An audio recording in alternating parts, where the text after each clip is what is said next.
Outside of the Indy 500, there is one race that every single driver wants to win. That race being the Grand Prix of Long Beach.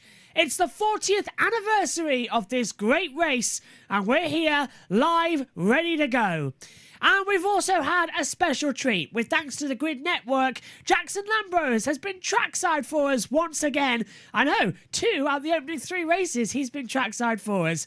And over the next 25 minutes as we get ready for the command, you can sit back, relax, and catch up with all the drivers ahead of this weekend's race. Welcome to JBMotorsports and USON's coverage of the Acura Grand Prix of Long Beach. Let's send it down to Jackson.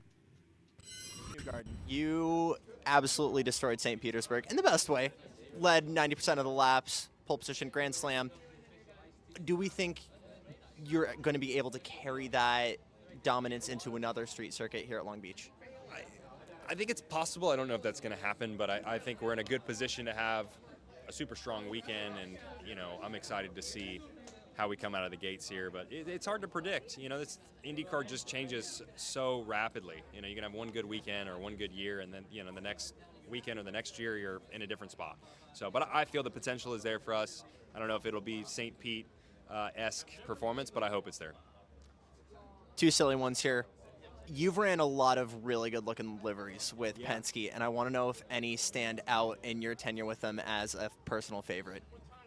I've had some great sponsors, great liveries, as you said. The PPG paint scheme is certainly one of my favorites. I think it's everybody's, that when we go to a track. I love the Hitachi car because I just, when I think of my career at Team Penske, I really think of that car. And then the shell car at Indy it becomes so iconic to me personally when you win the race there. Then you're like attached to that livery forever. So that's where the shell livery stands out, but it was a beautiful car last year, and I'm glad that we're coming back with the same one. I feel like the thermal test shell car from last year was also really slept on. I love that car. Sorry. I agree. Last question here. Let's say you get to drive the 2-seater and can throw any celebrity in the back seat. Who are you putting in there? There's so many that I would put in. Just take the 100 people, list of celebrities, just put them all in it. I think they should all experience it. I don't know. I would probably. It's hard to just pick one. Gosh, I don't know. It's so difficult to pick one person. I can say Taylor Swift for you. Oh yeah, that's a great choice. Taylor Swift, Joseph Newgarden, guys. I'll echo that. Yeah, very nice choice. Thank you. Nolan Siegel making his Long Beach Grand Prix debut. How are we feeling, sir? I am feeling great. Yeah, it's going to be a fun weekend. Happy to be here and excited to get going. Already 2 races in here if you want to call thermal a race. Talk to me about what your experience has been as a rookie so far. Yeah, it's been fantastic. Thermal was the first weekend that I did in IndyCar, so it was a bit of an odd one, but learned a ton, and I'm glad I got all that testing time in, and this will be an interesting weekend, being my first normal IndyCar race with, real strategy and a normal format. So I don't really know what to expect. It's still a lot of new things, but yeah, having a great time. Weekend is young, but talk to me about what is the early bar for this weekend, something where if we're talking end of Sunday, you can say, I've had a good weekend. I think it's really hard to put a result on the board at this point. We don't really know where we're going to stack up, but I'm going to do the best that I possibly can. Team will do the best that they can, and I think if we can get through the weekend with no mistakes, the result is going to come. So, I don't have a result-based goal, but I think that if everyone puts in their strongest performance with no mistakes, the result will come with that. Going to end on some fun stuff here. I feel like a lot of drivers have different ways of kind of staying in the game. Scotty, big Red Dead guy, and he'll just do video games all the time. I don't know. I'm curious to know what your between session ritual is, if you have one. I don't really have a between session ritual. I feel like I kind of stay at the track, sit in the engineering office, and we can have some banter in there. That's the hang out with all the guys is kind of.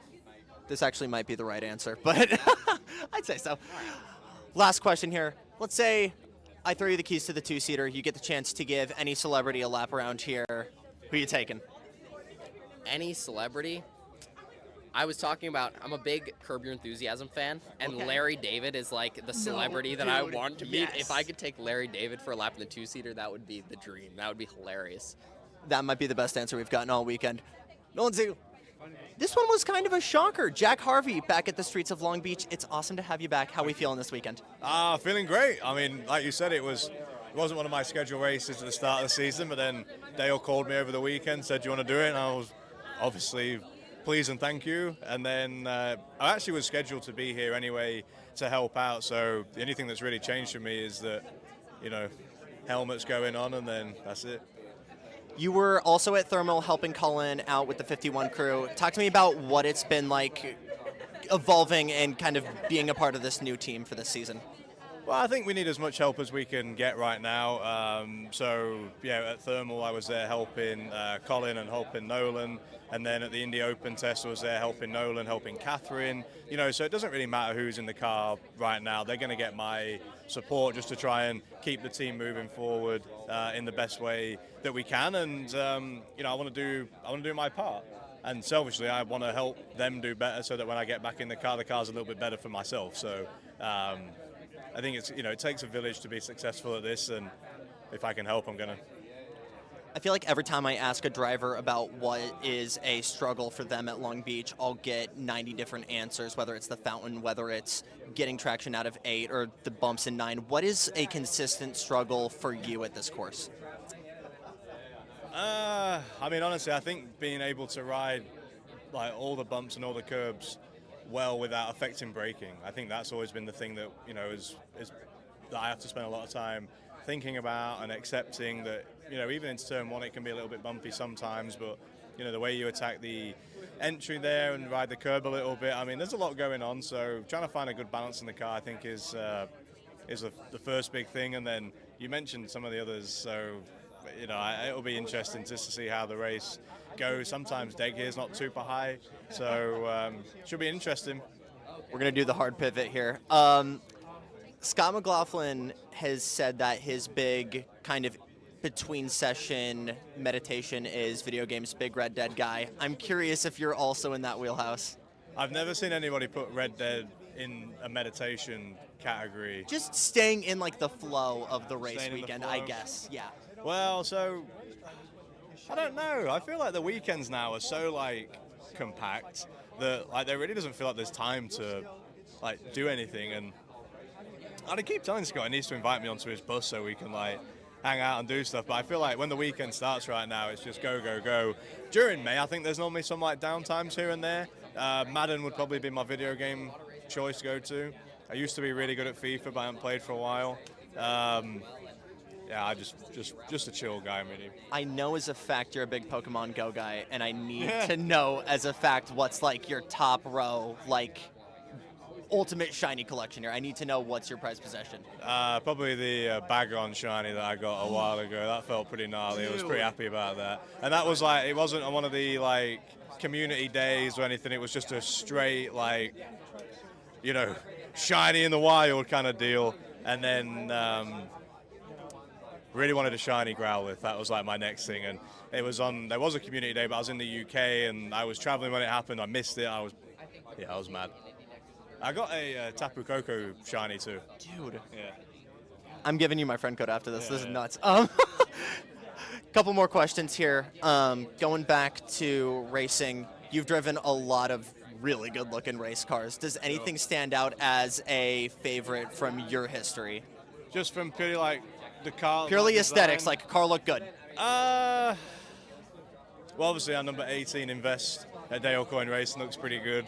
I thought there was one year, I think it might have been 2021, our AutoNation Sirius XM car just seemed to really pop and shine, and that was cool. And also I was just a big fan of the hub car. Last year, I thought that looked, the blue and the white and the black looked really good. So yeah, probably something like that. But it might not have been the car that people are going to remember. In my first Indy 500, we gap guard was on the car along with AutoNation, and then people kept calling it the Neapolitan car. It looked a bit I remember. Matt, pull it up. That black, yellow, and pink. A color combo that feels like it shouldn't work, but maybe it did work. It did. I think it did. So, yeah. 2 more rapid fire. you get the opportunity to give anyone a ride in the two-seater, celebrity. Who you putting in the back seat?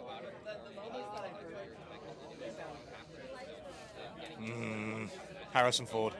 Dude, I'm liking that. Okay, last actual question. Favorite Pokemon generation and why? Oh, first, original. Big Kanto guy, man. I don't know, that's just like peak vibe for me. It's like It really is nostalgic. where you've grown up, because I'm a Sinnoh guy, so It's fine. I appreciate it. Jack Harvey, guys. Oh, okay. Willpower, you're back at Long Beach. Super long history here. What stands out for you as a favorite memory at this track? Winning here is always a great memory. It's been a long time since I've won a race here. I can't actually remember the year. It's either, I think it's like 12 or 14, I think. But yeah, cool place, a lot of history, and a very, very good venue, very good area to have a race. Pretty cool. I feel like every time I ask a driver about what is a struggle for them at this track, I get a different answer. What is a part of Long Beach that you consistently have to come back to in debriefs, whether it's the fountains or the bumps at turn 9? What's consistently been a struggle for you? Man, actually, turn 8's a tough one for me. The commitment into that corner where you apex a wall, and it's kind of downhill and feels like quite high speed.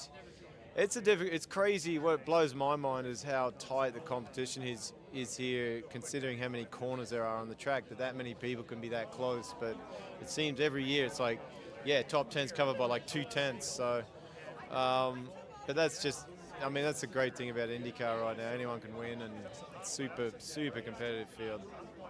You guys swept the top 4, minus second with Pato right behind you. But what needs to happen this weekend to carry that street course speed and pace for you guys? I think we'll all have the ability to win, honestly. I think our cars are great. The engine's great right now. So I feel like it'll be a very competitive year for our team.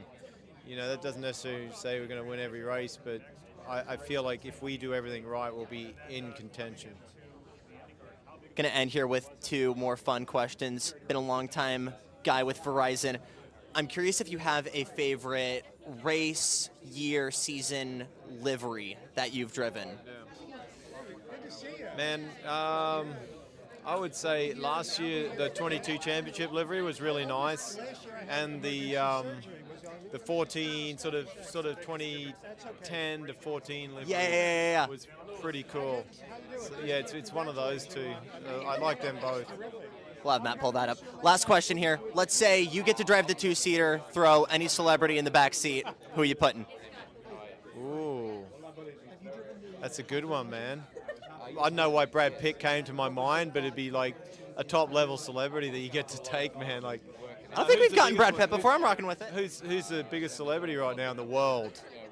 Probably Taylor Swift, but Yeah, I was going to say that too. Yeah, I guess you put. Yeah, that'd be, if you had Taylor Swift support, the series would grow big time. Caitlin Clark, Indy Fever.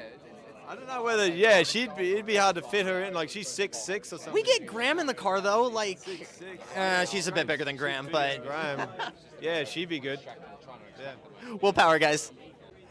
Alex, we were talking way back at Sonoma. Said the biggest thing you needed to improve on was qualifying. Qualified 15th at St. Pete. Worked your way forward. Was the only McLaren in the main event at Thermal and showed pace all weekend. What are our vibes so far for this season?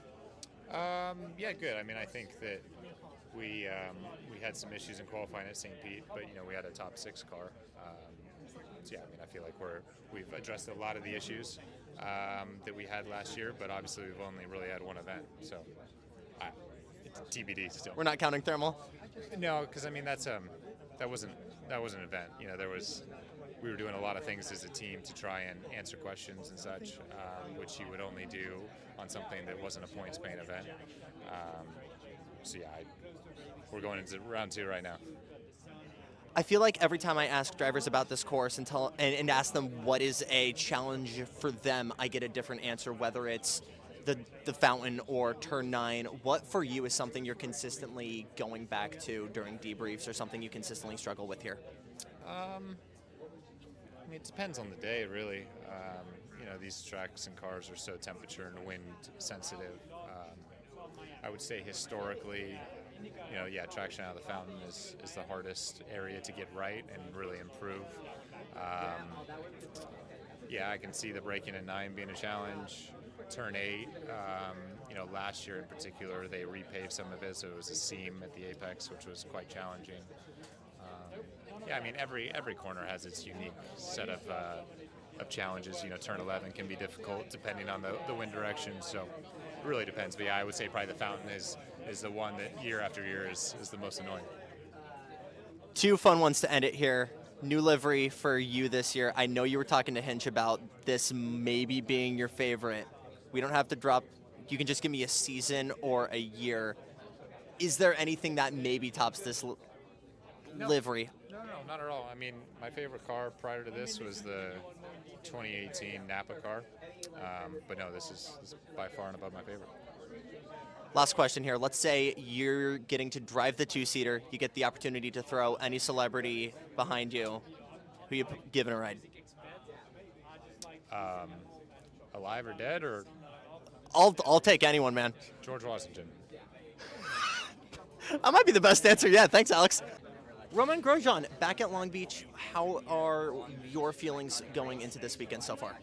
No, it's always a good race, always a good vibe around here. It's a nice place to be. We got the sea, we got the sun. We have a lot of fans, so it's exciting. It's a race that I've really enjoyed the last few years, so hopefully we can have a good weekend. New team, new colors. Talk to me about what it's been like breaking in with the new team at Juncos. It's been very straightforward and very smooth. I really like the guys there. I think they do a great job. We're one of the youngest and smallest team on the grid, but I think we can still do really good things. So I was very impressed with our qualifying in St. Pete, and I'm hoping we can carry that form towards Long Beach. I wanted to talk about that because you guys have really shown strong pace and have been hit with some bad luck. What is your reaction to kind of build off of this going into this race and the rest of the season? I think we're very young, so St. Pete was better than I thought it was going to be. Here I want to see where we are and establish the baseline, but I think if we work in the same direction as we did back then, we should be all right. Let's talk about the track really quickly because I feel like every time I ask a driver, I get a different response for what's challenging to them about this street course. For you, what's something that you always got to mention again in debriefs or something that you're always coming back to for laps?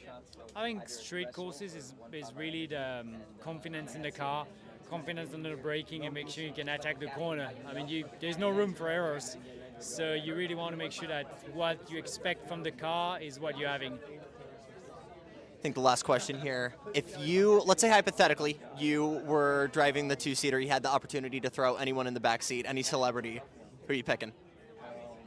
Taylor Swift. Instant, no doubter, great answer, Romain Grosjean, guys. Pietro Fittipaldi, I first saw you at Phoenix in 2018 for your first race at Phoenix, and now 5 years out, finally a full-time IndyCar driver. Talk to me about how that feels. Yeah, I'm super happy with the opportunity. I remember that race in Phoenix, like there was so much for me to learn. It was like my first oval IndyCar race, and it's crazy that was like 6 years ago now. So time goes by very fast, but to be having the opportunity to race an IndyCar full time is something I've wanted for a very long time, and I'm so happy about it. Very excited. My first time here at Long Beach. It's an iconic Grand Prix, and it's amazing. I can just feel the hype of the event already just being here for a few days. I'm looking forward to going out the track for the first time today and learning. There's a lot to learn. I don't know the track, so got to take it step by step and really push when it counts in qualifying and the race. Let's talk about your expectations for this weekend because, again, 3 seasons on your record, but still your debut here at Long Beach. Talk to me about what you are most excited for this weekend and maybe what you're most anxious for. Well, I think the most excited is just going out on track and feeling how the track is. You see a lot of onboards and a lot of the races, and it looks like that street circuit where a lot of the drivers enjoy.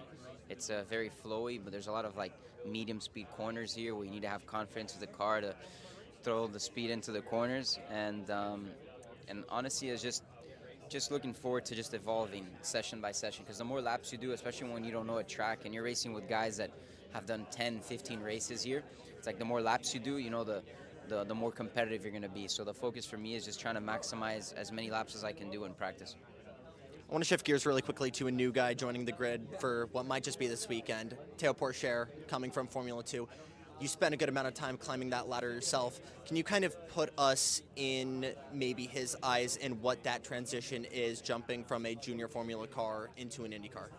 Well, I think it's great that he's having the opportunity. He raced with my brother in Formula 2, and I remember last year watching the Baku Grand Prix. I think him and my brother were fighting for P2 in the race and stuff, and it was very cool. He's an F2 champion, and my brother actually got the chance to drive the Indy car in October of last year, and he said the Formula 2 car is actually very similar to the Indy car. Yeah.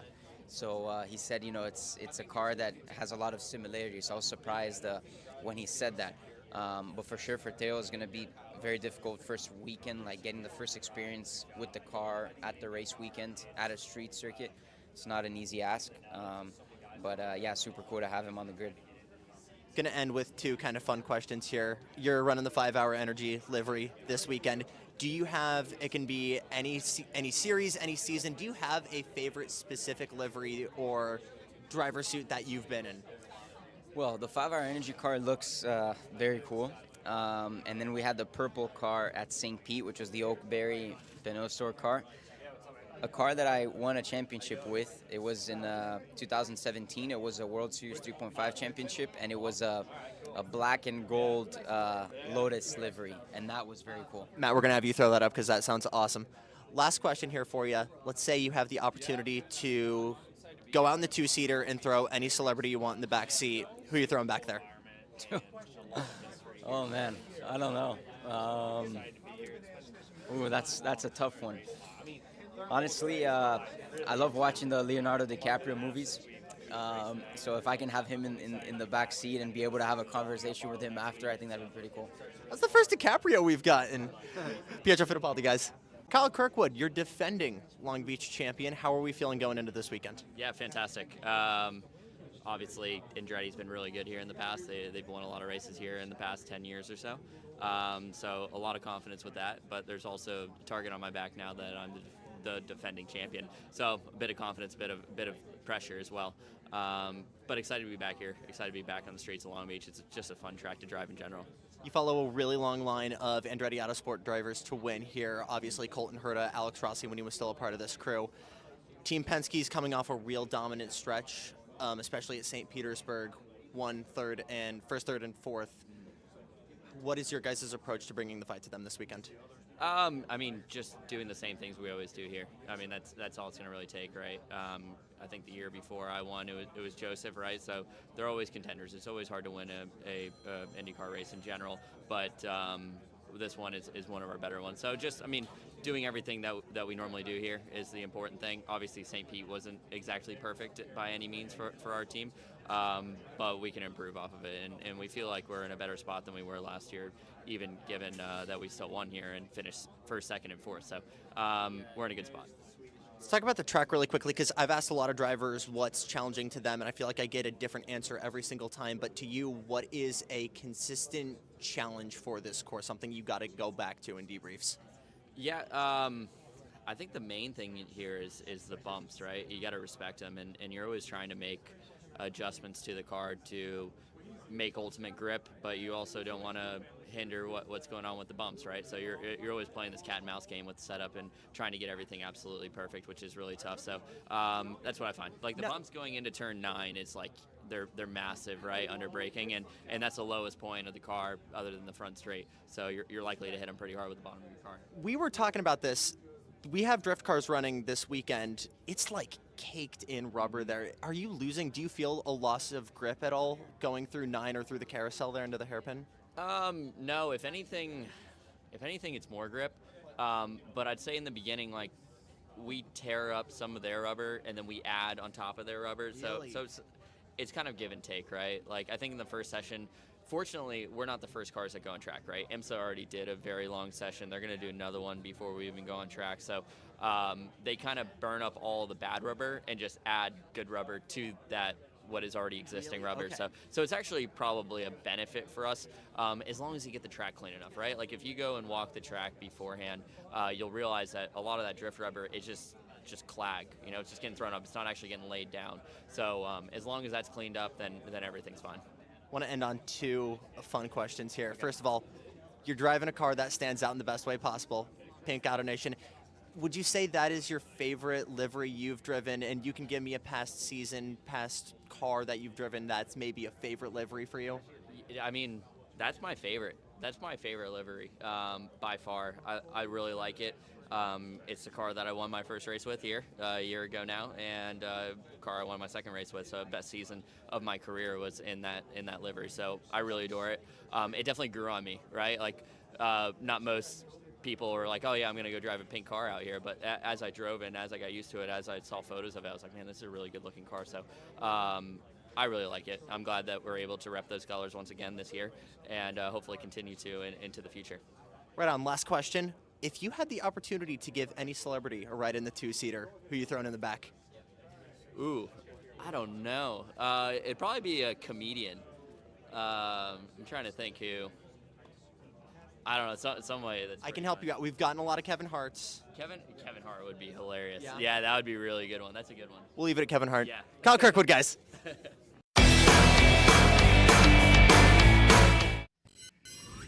And the Grid Live After Dark show as well really did provide us with some fantastic interest. However, it's time to get ready with pre-race ceremonies here at Long Beach. It's time for the American National Anthem. Here to honor America with the singing of our national anthem, please welcome Tim Kepler. Oh, say, can you see by the dawn's early light what so proudly we hailed at the twilight's last gleam, whose broad stripes and the bright stars through the perilous fight o'er the ramparts we watched were so gallantly streaming, and the rocket's red glare, the bombs bursting in air,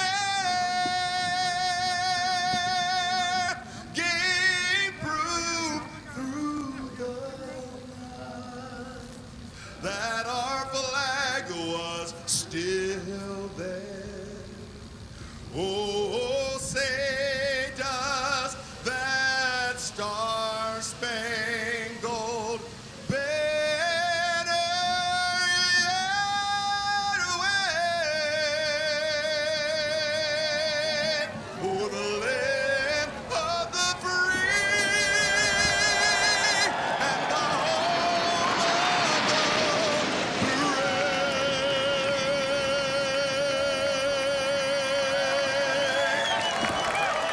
A fantastic display as we get ready to build up the action here for the 40th edition of this great race here at Long Beach. And we've got around about 5 minutes to go until we get ready. JT is alongside me in the commentary box. Hello. Are we in sync with TV pictures? That's the main thing. Yes, you are. Fantastic, because that little trick of mine worked, because we were listening to Jackson just beforehand. My thanks to Jackson Lambrose and to the Grid Network team, Jackson's trackside as well. He did all those interviews, and Joe Samaniego from the Grid Network kindly edited them together and kindly sent them over to us as well, ready to use in our build-up show. A half-hour show before the show kicks off for racing, and what better here at Long Beach to get ready. JT, this place is awesome. 40th anniversary. And right now on the channel, we've got two great races going on. We've got Talladega with the USRN team, and we're right here ready to go here today. Yeah, absolutely as well. And it is an incredible race, the Grand Prix of Long Beach. Also an incredible race. Talladega, 3 wide through the whole field as well. That's just normal at Talladega Super Speedway as well. Simpson, Porsche, Lundqvist, Rasmussen, Siegel, and Tom Blomqvist are your rookies in today's field, and I'm just about standing, Josh. Yeah, you've got multiple cameras. With your back, I would sit down and relax for this one. My thanks as well to Adam, who said, Carlos C says, did the race start? Team providers not streaming? Not yet. We're going green soon. But my thanks to Adam, who has said everyone wish myself a very happy birthday. Thank you very much. And yes, 25 years old. That's how old I am now. A quarter of a century. And it is fantastic. It's been a wonderful day. It's been a wonderful weekend as well. And I must say thank you to JT and to Jess for covering the INDYCAR sessions throughout the weekend, allowing me just a little bit of leeway time to get ready and get ourselves into this one. And I think as well, JT, we're all set for what should be an absolutely fantastic race. Beautiful blue sky here in California. And we're set for what, hopefully, fingers crossed, is going to be a great, great race. Yeah, absolutely. We're 3 minutes and 40 seconds until the command. So we're getting ready for this Grand Prix of Long Beach. And it's going to be a good one. It is indeed. Let's hand it over quickly to Gaymore and get all the latest. More durable, so that makes the racing slightly different in terms of the dynamic than what we had last season. 55,000 people cheer for Andretti. There is Al Unser Jr., and he wins 4 straight of Long Beach. He has done it again. Alex Zanardi, back-to-back wins in Long Beach. Elio Castroneves has done it. Sebastian Bourdais, the winner of Long Beach. That was just one of my best wins, I reckon. I loved it. Winner, back-to-back. Great job. Oh, my God. Just can't believe it. Lost for words. Long Beach, guys. Long Beach. Been a while. Thank you. Kyle Kirkwood, he wins at Long Beach.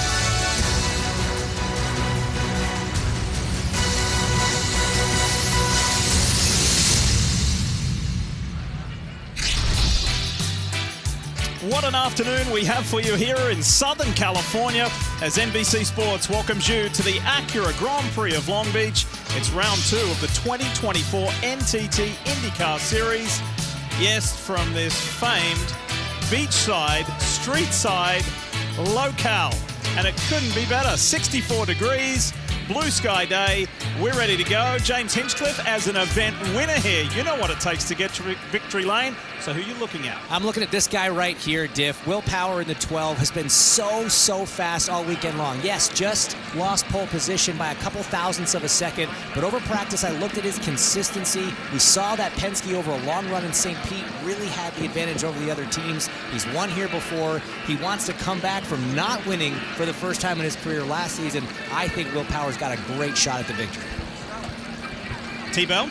Well, for me, look at the pole sitter, Felix Rosenqvist. What an impressive debut the driver of the 60 has made for his brand new race team, Meyershank Racing. This team has invested in top talent with the Fro Show here. He's delivering week in and week out to start the season. He has the harder black Firestone on. He said just a few minutes ago he's concerned a little bit about how aggressive Power is going to be, but it's not just the front row. There is so much more coming from behind, Dylan.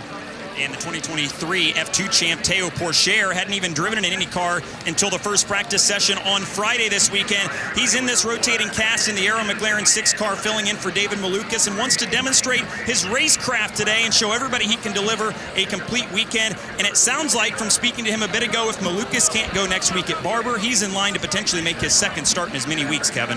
Dylan, along with the Indy 500, Marcus Ericsson's 3 other wins have come on street courses. He's coming off a great run here last year of 3rd, but he still gets reminded on social media of when he made a mistake, crashed running 3rd 2 years ago, and then was stranded in turn 5 the rest of the race. If he wins today, maybe he should celebrate there too, Marty Snyder. Kevin, had it not been for a brush with the wall and been on the... A little audio problem there, as you can hear with Marty's mic. What? And we'll get back to Marty when that is resolved. This man here would love to get another Acura Grand Prix victory in his home state here in California. All right, you ready to crank this up? Let's go trackside for the command.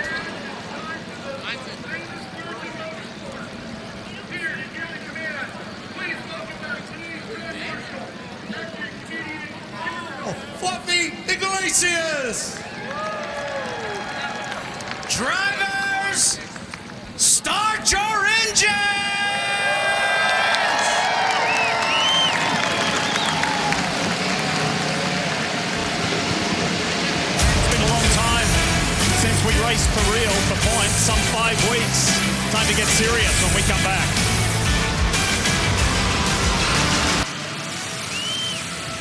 Getting ready, getting set to go, JT. This is going to be absolutely amazing. What are you up to down there?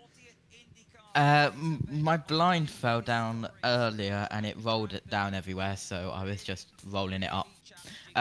Random stuff which happens on a JB Motorsports Worldcast, everyone. Yeah, it is. Random, very random. But we're all set. Cars beginning to roll off pit road. Let's check in one more time with Tom Gaymore. Shoreline Drive as well, and this kicks off a bit of a springboard into the Barber Motorsports Park event next weekend, and then it's the month of May. But looking ahead at what we have here, what to expect. Will Power will have the slightly softer, grippier rubber running down to turn one. Is that going to help him, or will Felix Rosenqvist be able to hold him off? Always look at Colton Herta. He's fast starting, he's aggressive, he's on the second row, and you've got the likes of the surgeon, Alex Palou, the reigning champion, needs no introduction. Starting sixth, Christian Lundgaard's going to be aggressive as well.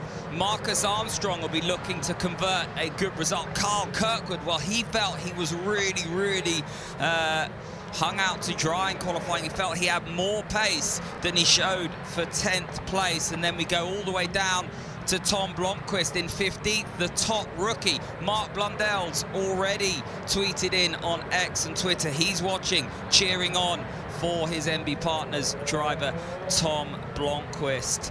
Linus Lundqvist is behind him now. He's a fast charger at Chip Ganassi. And then what else is new for this weekend? Theo Pourchaire, the Stake F1, Team Kick Sauber F1 reserve driver. Rookie Nolan Siegel is in as well. The Indy Next Firestone points leader, making his first official NTT INDYCAR start here at Long Beach. Jack Harvey has been drafted back in to the 18 car as well, as we head back to Long Beach to go green.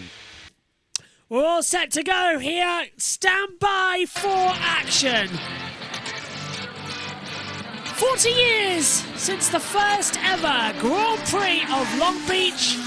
So much has changed. What are we going to see here today on these famous streets? We welcome you on JB Motorsports and USON for the Acura Grand Prix of Long Beach.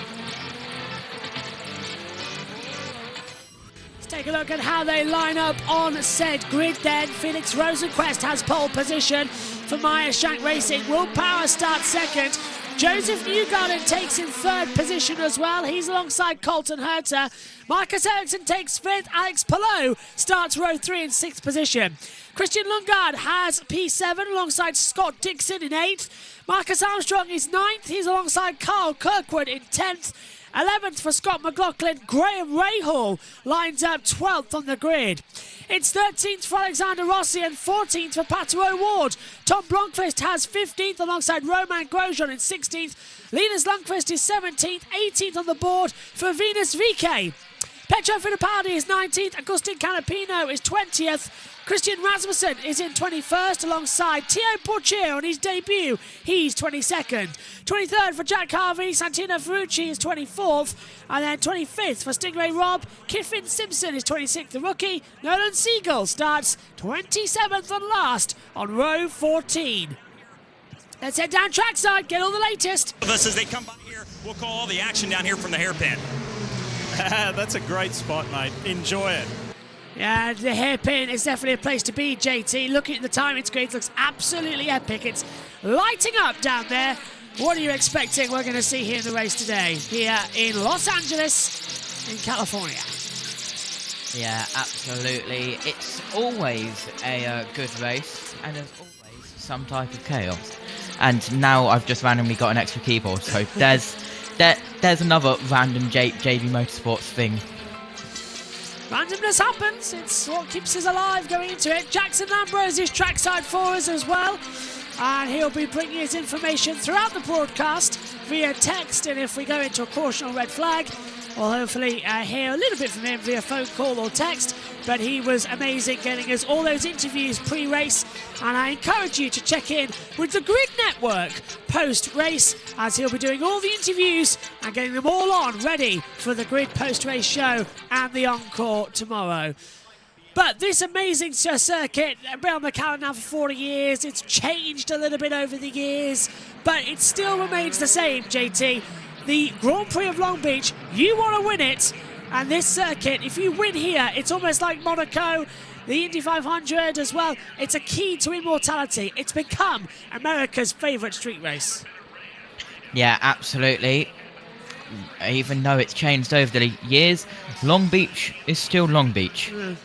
One of two that has become from part of the Formula One calendar to then make up part of the INDYCAR calendar.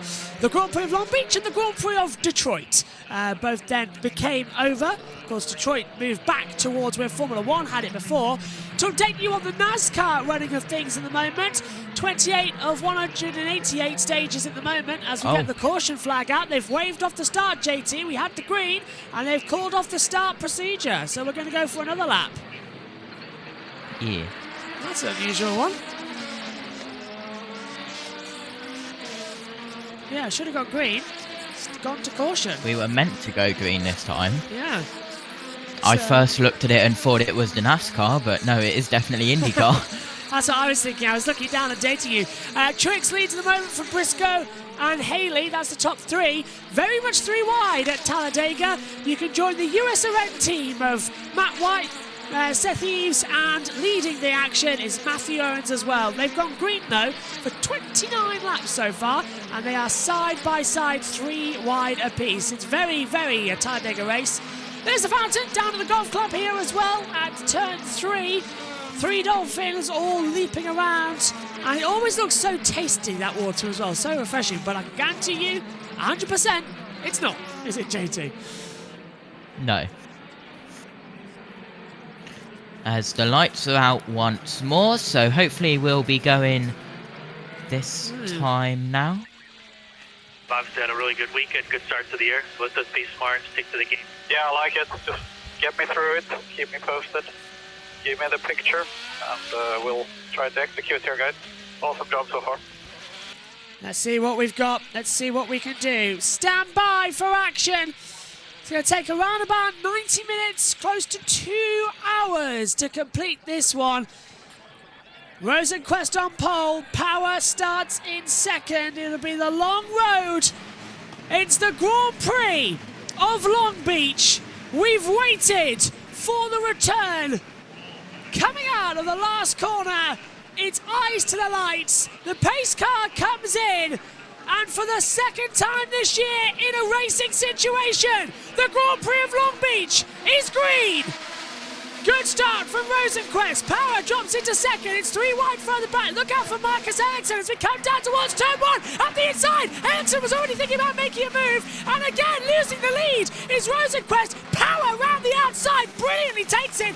And Christian Lundgaard was going side by side, almost losing backwards. Dixon slips up the inside as well. Alex Palou getting involved, getting a bit of a tail happiness as well. All is good at the start, JT, and Rosenquist leads. Yeah, absolutely. Rosenquist in front, Will Power as well, as we're all single file. It's clear at the back, and we are all good. Wish that same could be said for our driver tracker. It seems to not like what's happening at the moment. Hopefully it'll fix itself shortly. Meantime, down towards the braking normally, zone. Yeah, it wasn't right at the start of qualifying, but it fixed itself.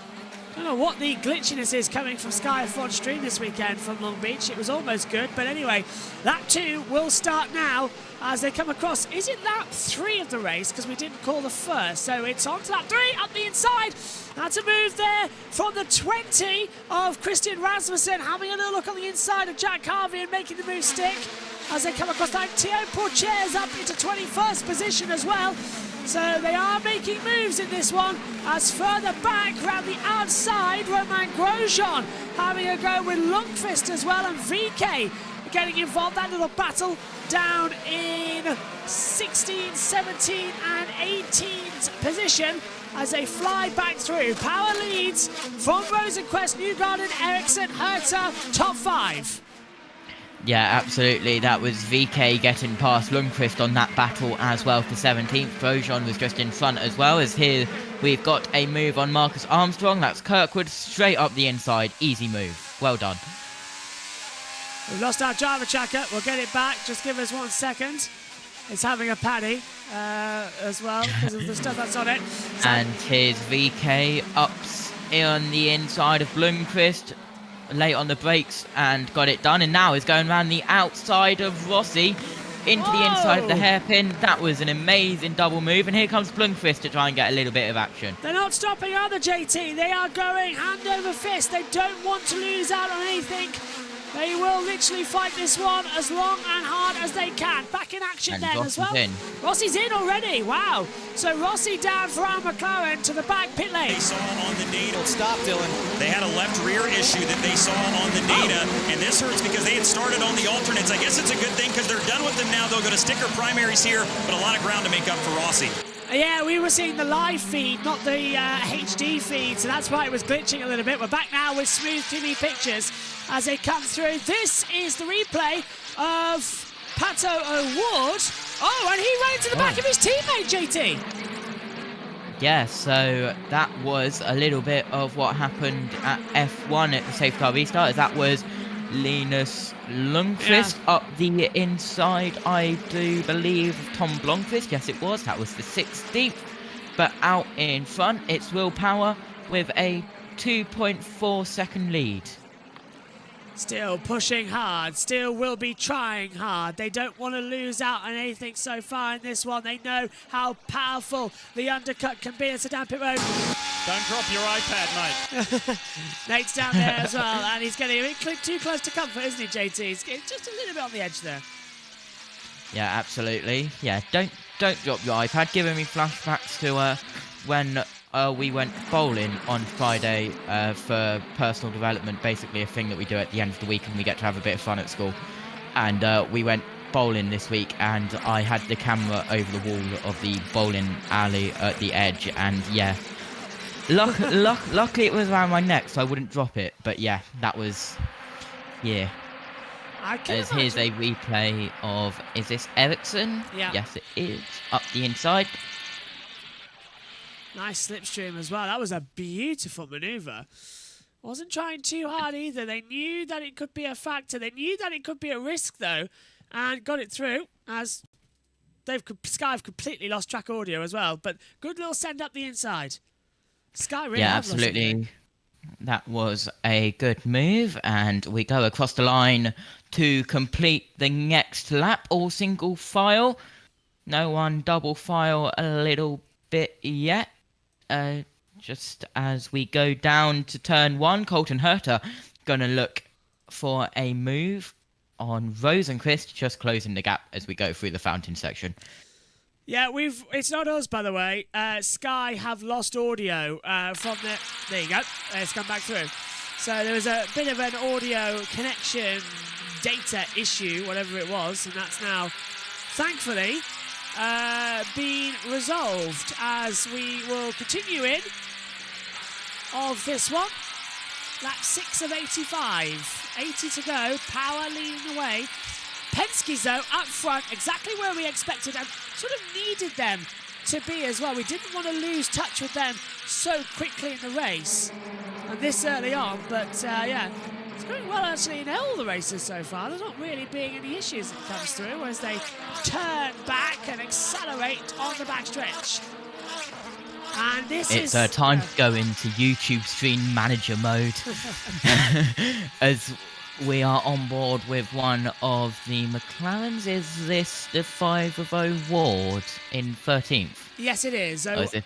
Oh, and Herta's passed Rosenquist for 4th up the inside.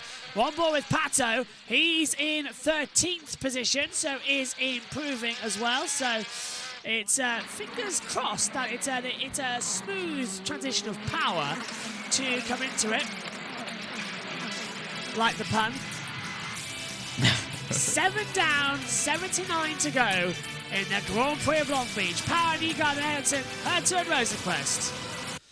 Right, let's check in then, hopefully, with Lap Tom 7 Gilmore. of 85 here at Long Beach, and it's Will Power who was always going to go deep on the outside on the Waioli alternate tyre. That's the grippier tyre, and really the worst fears for Felix Rosenquist realised, because there was nothing he could do to hold Will Power back, and that's really allowing Will Power to control this race now. And straight away I'm seeing Felix Rosenquist dropping down the order there. Have we seen exactly what has happened? There's Fro on screen, and that Meyer Shank machine is hemorrhaging spots. So what is up with Felix Rosenquist, if anything at all? It's the two Penske's that lead. Now, they were really, really confident after free practice. Their race pace on the Firestone rubber was really good from the mid-stint onwards. Certainly the black primary tyre, Joseph Newgarden, was really fast. And I think Newgarden is in the box seat here. Will Power, he can control the pace, if you like. He's got his teammate behind him. He can drop back into Newgarden if he needs be. Don't forget, they do have push to pass, 200 seconds of push to pass allowed here, but if it becomes a fuel save, if there's a lack of yellow flags, they will be pretty shy with that push to pass. We saw last year that fuel save issue with the Chevrolet. Joseph Newgarden start to tumble down the order last year towards the end of the race. The Chevrolets really struggled with their fuel numbers and the fuel save. They couldn't use the overtake, and that is something that we think they've solved. They've done some work in the winter to improve their mileage, and it's really paying dividends in terms of the Team Penske cars, because that Chevrolet package looks really strong here at Long Beach. And if anything, it's the pole sitter Felix Rosenquist now that we're on board with. It's a few question marks around the pace of that Meyer Shank Honda. He's got the Chip Ganassi machine of Scott Dixon down to turn 8, where Dixon came a cropper last year with Pato O'Ward, and no such luck this time around. Thank you very much to Tom Gilmore as we return. Will Power is fastest out here at the moment on the circuit. 1 minute 8.616 mile per hour. Absolutely cracking on with the racing so far, isn't he, as well? We're in Long Beach, California, as we're on the 10th lap of this race. Mirroring disconnected. Okay. Retrying. And Josh? Yeah. NASCAR Talladega, 4 wide. 4 wide, I saw. One car got out of the line and went 4 wide until it went right straight to the back of the field and into the pits. As we look on board with Pato O'Ward, and a tweet from Charlie Louise: to whom it may concern, please sort the INDYCAR sound out. I'm already losing it at my boyfriend imitating car noises. Yeah, I was always there as well. The aerial shot of the incident before O'Ward and Rossi. Yeah. And just straight into the back. And then a concertina effect, and the car behind him went into the back of O'Ward as well. On board with Pato. He's now coming into the pit lane, according to my time screen. This is slightly behind, actually. So Pato has dived into pit lane. As you can hear, the TV pictures and audio are not in sync with Sky. So the usual INDYCAR shenanigans. JT. O'Ward given a drive-through for avoidable contact, and that's what he's doing now. So Right. drive-through penalty for Pato O'Ward. It's happening all in Talladega right now as well, actually. Which race did we look at on, JT? This one or Talladega? Yes. So And it's about to become 4 wide again, because the car that made it 4 wide the first time is now getting lapped. Chaos as Pato O'Ward gets off the pit limiter and is now out on track. TV pictures that we're watching are 3 seconds behind the audio that we're hearing in our ears, which is really Incredible. disconcerting. Sky need to pull their finger out here. It's not even that, it's NBC, but they can't link it up for some reason. They've just got problems with it. So it's tricky. It is very, very, very tricky to try and get everything else sorted. But at the moment, a lot of action as they come through into that hairpin. They're right up close, and that's a dangerous position actually to put them down there on the circuit, the hairpin. I'd like to see the cars coming through the hairpin though, not the NBC commentator. Kind of defeats the point of having a motor race. I think do you know, let it go to Fox. Let it go to Fox. Because NBC so far this weekend, I've already seen this session, they're fumbling it, JT. Yeah, absolutely. And on with Dixon, who's in 7th. And we've got Romain Grosjean in front, Kirkwood behind. How long until Dixon starts to make some overtakes and get some grooves back? He's got the advantage, he's got the pace as well, so he's going to be playing the early game. Will Power hasn't used any of his push to pass yet. That's what I've noticed as well. Nothing. Yeah. As well, just looking The at only one that as well. Only one two not to use that actually on the push to pass. Timing screens are light right now as well. Felix Rosenquist has used the most, 142 remaining. And he's starting on pole position and lost out the lead and has fallen right back into 6th position. The two Penske's taken it. Then we get the two Andretti Globals with Ericsson and Herta in 3 and 4, the 28 and the 26. They're right up there to capitalise on this event. Yeah, and well, the replay from the crane cam revealed that Pato didn't break into Rossi. It was Blomqvist into Pato into Rossi. Insane amount of luck for that to happen, really. Pourchaire closing it down, jumping over the curbs as well as hard as he can. Power has just done a 108.335. Again, faster than his own time. It's up 13 of 85. Yep. And the fastest lap of the weekend, Josh, was an incredible 105.910. Final part of quali? Fast 12. Fast 12? Even for the fast 6? Wow. That's We were slower in the fast 6 than the fast 12. And Palou did that lap. But yeah, we did get into the 105s. 2 cars got into the 105s, but that was the fastest. As we're on board with the rookie going across the line, Théo Pourchaire. Apparently he's signed for 2 races, but it's yet to be confirmed for next time out in Barbers, so we'll see. Yep. I wonder if he will even attempt the 500 for Théo Pourchaire. He was at the open test on that day. Yes. But never ran. So what's he thinking? In place We'll have of to do the Lucas. rookie orientation program, of course, in the refreshers and the rock and refreshers practice session. Just to make me, hate it a bit more.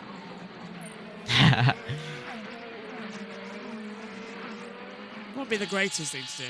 Timing screen's all over the place again with deltas. I think it's because I'm trying to run USON through it for the first time, and it's lagging the driver tracker just a little bit. It is very hard to have the NASCAR timing screen on a massive 24-inch monitor screen right in front of you, and the INDYCAR stream on half of my 20-inch monitor screen, and seeing a driver going to pit road on NASCAR and not calling it out. Yeah, I know what you mean. My God. As Will Power, 6.5 seconds out on... Did you say that because Logano's just gone down pit road?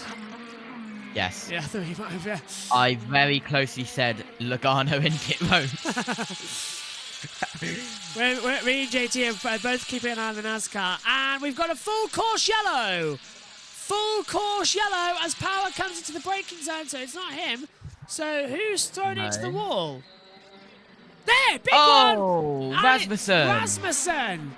Now that's at the top of the hill in the braking zone just after the fountain section. So he's knocked off the front left-hand side of the wing. Sure, and that's going to be rotating, so that is a full course yellow. That's blocking half the track. They're going to have to get the... Yeah. Oh, there's damage, massive damage to the side of the 18 of Jack Harvey. There must have been contact, Josh, because that's a massive piece of damage on the left-hand side. Let's take a look. Oh, it's a spin from Rasmussen. it. And Harvey had nowhere. Harvey got nowhere to go, and he backed into him. Harvey got shoved into the wall by Rasmussen's spin. Oh, that's so unlucky. I was thinking, was it like a tag? I was thinking like it was. Yeah. Personally, I would have stayed left because car goes backwards, but he wasn't that's thinking. me. Yeah. He wasn't. Each Yeah. to your own. I would look. There's a way to go through there because that car would have gone back, but he went in. He didn't think. You got 50-50, and he went the wrong way.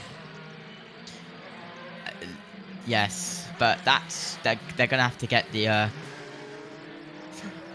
rotator on that, and that is a wrecked rear left. Is Time. that done? It's time to get the Marco Doom, Josh. Yeah, I think Rasmussen's done for the day. He is done. Yes, he would be done. The rear suspension looks damaged anyway, so does the front. Full course yellow is out then for the first time here today at Long Beach. Rasmussen spinning around and hitting the side of Jack Harvey. Let's send it over to times we said if Jack Harvey didn't have bad luck, he'd have no luck at all.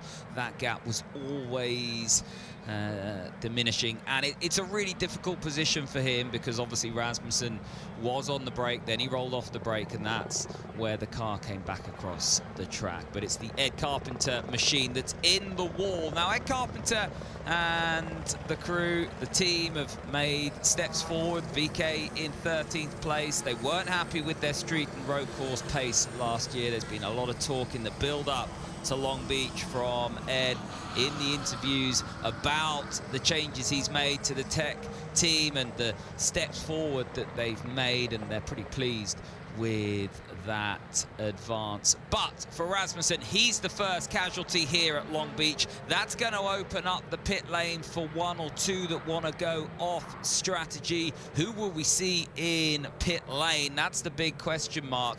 And of course, this does help the fuel mileage, the fuel save that we'll see later on in the race, because the more we see under yellows, the more it opens up a potential three-stopper, the more or the less fuel save the two stoppers will have to do.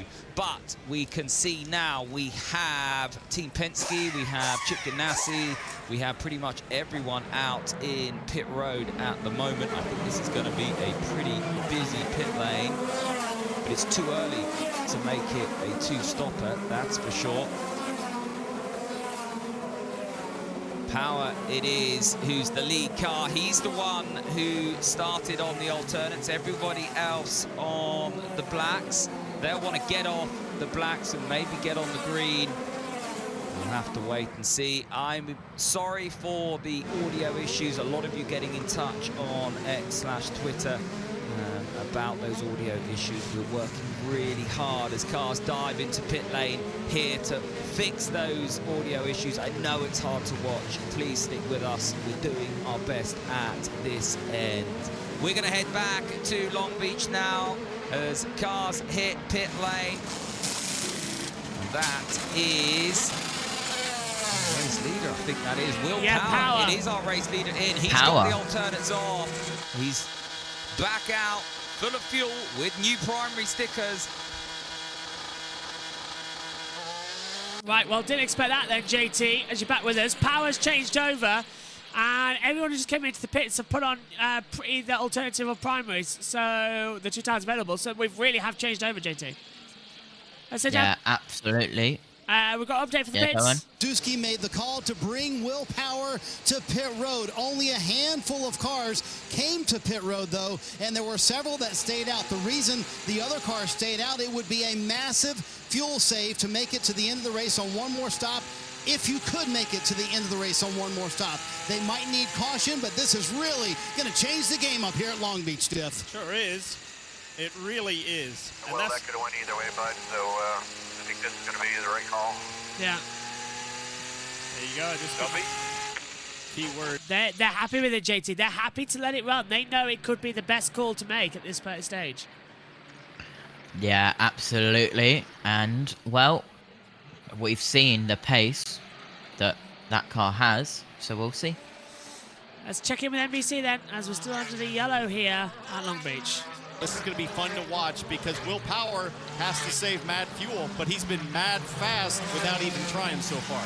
And ultimately, you've got these split strategies, these two different strategies, but you have two of the best in the business on that alternate strategy leading it, Will Power and Scott Dixon. And look, Christian Lundgaard and Kyle Kirkwood as well, no slouches on street course. They've both won at tracks like this. Kirkwood's won here. So now we have a very interesting situation to play out, but ultimately, guys, nobody knows what's going to happen. You cannot predict how the yellows are going to fall. The team had to make this decision, and it's great that they were able to split it. Now, even though Power's going to be in mad fuel save mode, circumstances change a little bit later where he can go to the gas a bit harder. He is the only driver in the field who has yet to use any push to pass because he hasn't had to. But push to pass gives you more power, but it also burns more fuel, so that's going to be a challenge for him to think through. Let's look at something that happened on pit road with the 45 here at Lundgaard. On your left, on your left, on your left. And there's Kyle Kirkwood. Oh no, JT, it was contact in the pits. Was that Fucci? Yeah, Kirkwood. No, Lundgaard. Lundgaard and Lundgaard and Kirkwood. Lights are out. We're going this time, hopefully. Get ready to go, Boogity. Come on, let's have a good start for once. That's what we want to see. Nice. Yeah, absolutely. There we go. There's the time Here we go. Ready to head back to green flag running here on the streets of Long Beach. They will come out of the last corner. It's all eyes and it's green flag. We're racing once more here at Long Beach as they hurtle down towards turn 1. Newgarden leads the way from Ericsson, Herta, Palou, Rosenquist, the top 5, and already Ericsson's feeling a bit fancy. He's getting onto the back of Newgarden into turn 2. Is he going to look for a lunch? No. Is anyone going to go for it down the Boulevard Avenue? No, they are not. Yes, they are. Further back, Lundgaard gets ahead of Kirkwood for 14th position. Yeah, absolutely. And we're going through around the circuit up towards turn 5 as well. Down the back stretch. Opening up that the power producer. As they come into it, it is the push to pass. Newgarden has used 6 seconds. I'm interested to know how much we've seen Power use. Still hasn't used any. He's still on 200. Power's not pushed any pressure on that. That is a big surprise to me that he hasn't pushed anything. I thought he might. 3 to go in stage 1 at Talladega, by the way. So that's getting an interesting race. I know we'll finish before them. So JT is monitoring the NASCAR stream, and then he'll go over and host the remainder of that while I will go and enjoy the rest of my birthday, to be perfectly honest, and then I'll be back later next week as well. In fact, the next time you'll hear me, it won't be until Friday afternoon. Yeah. If all goes well. Yeah. So, Newgarden from Ericsson, Herta, 1, 2, 3. Palou, Rosenquist, VK, Grosjean. Pourchaire's up to 8th though. What an amazing start he's done as well at the beginning of that one. Taking it nice and smooth.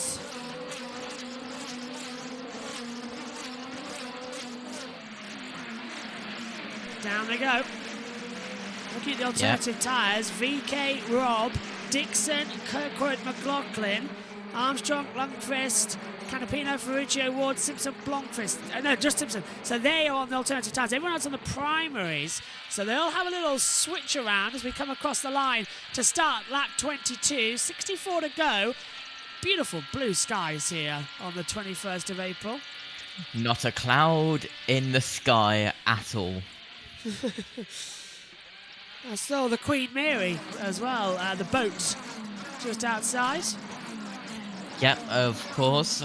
Regularly goes from Southampton. Yeah. And I've actually seen it in the dock. Josh, it looks big. That's because it's massive. Even though it looks like so big on TV, it's like 2 times bigger than what it looks like. I've just it's insane how big it is. I've just seen the end of stage 1. Look down just in time for the NASCAR. 3 wide across the line. I love that series. Oh, just looking at slow-mo replay, that's insane. Yeah, I've got that now on mine. That is absolutely insane. And timing and scoring got it wrong. They gave it to the wrong one. It's actually blank. 22:35. Because we don't do spoilers. Yeah, we don't do spoilers. Blank. Newgarden, Ericsson, Herta, Palou, Rosenquist. Hand over to Tom. It's going to be the strategy for Will Power, but that's the big thing about IndyCar. We just don't know. It's a big game of snakes and ladders. Sometimes you hit that ladder, sometimes you hit that snake. What will be the outcome for Team Penske? They've split the strategy, so either way, they're in a strong position. But for Will Power, he's not going to make it on a 2-stopper, so they will be looking for a caution to try and get him, filter him back to the front. Cautions breed cautions. We haven't had that here. It's a clean restart, so that's sort of gone awry for Team Penske and Will Power there. Now I think they've just got to settle in and try and push on and see what happens later on in the race. We now see the issue that you may have over the years when you watch IndyCar, the frustration about the blue flags. Well, Harvey doesn't really need to move. Now Joseph Newgarden is holed up behind that Dale Coy machine, and that's going to frustrate Newgarden no end, but he's got the run around the outside of Shoreline Drive. This is the time to do that move. There's not too much in the way of marbles on the inside line there. We see a lot of marbles later on in the race. That move becomes very, very difficult, but Joseph Newgarden has made easy work of Jack Harvey. Now Marcus Ericsson is the one with the headache. He's going to have to find a way past Jack Harvey. Is Jack Harvey going to play ball there, or will he just position his car where he needs to position it and drive his own race? But the strategy is wide open now. It's the 3-stopper there for Power. We'll have to wait and see. I don't think there's enough tyre deg to make that work, but with 24 laps of the 85 completed, Power now finds himself in 13th. He's behind Rossi. Rossi's the first of the runners who's made a stop, but he made his stop really early in the race, so he's sort of out of contention for the same sort of strategy as Will Power. Unless we see a caution, they'll both filter to the front, but I think Rossi will pit with the other front runners should a caution come out now. I think that early stop's really compromised the race of Alexander Rossi as we ride on board with Will Power down to turn 1.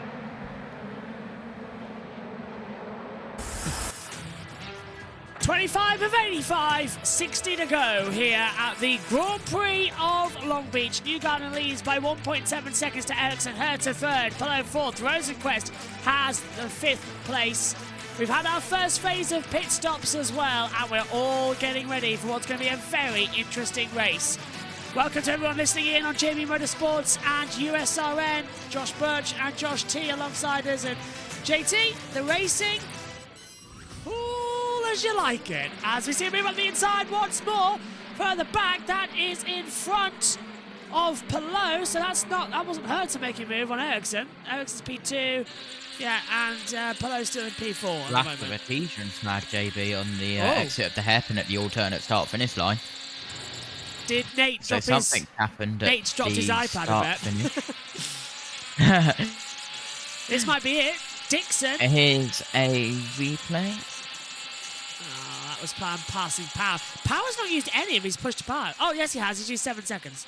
Had to look down. Couldn't it have been a bit of debris from Jack Harvey after? Yes. Newgarden getting a little bit of a slide outside of turn 8. He keeps it in a straight line, though.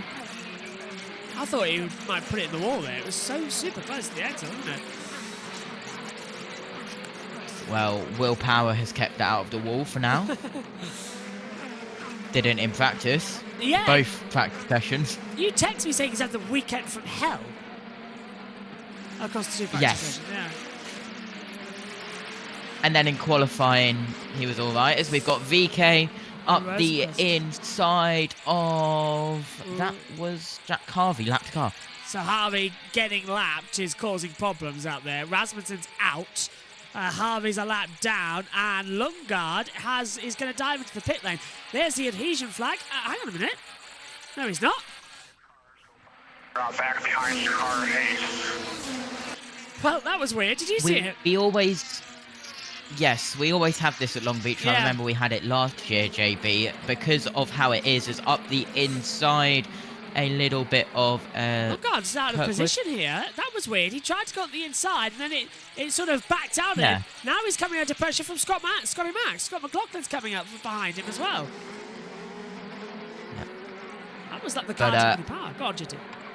Because of how the time he has pit got no lane power. is here.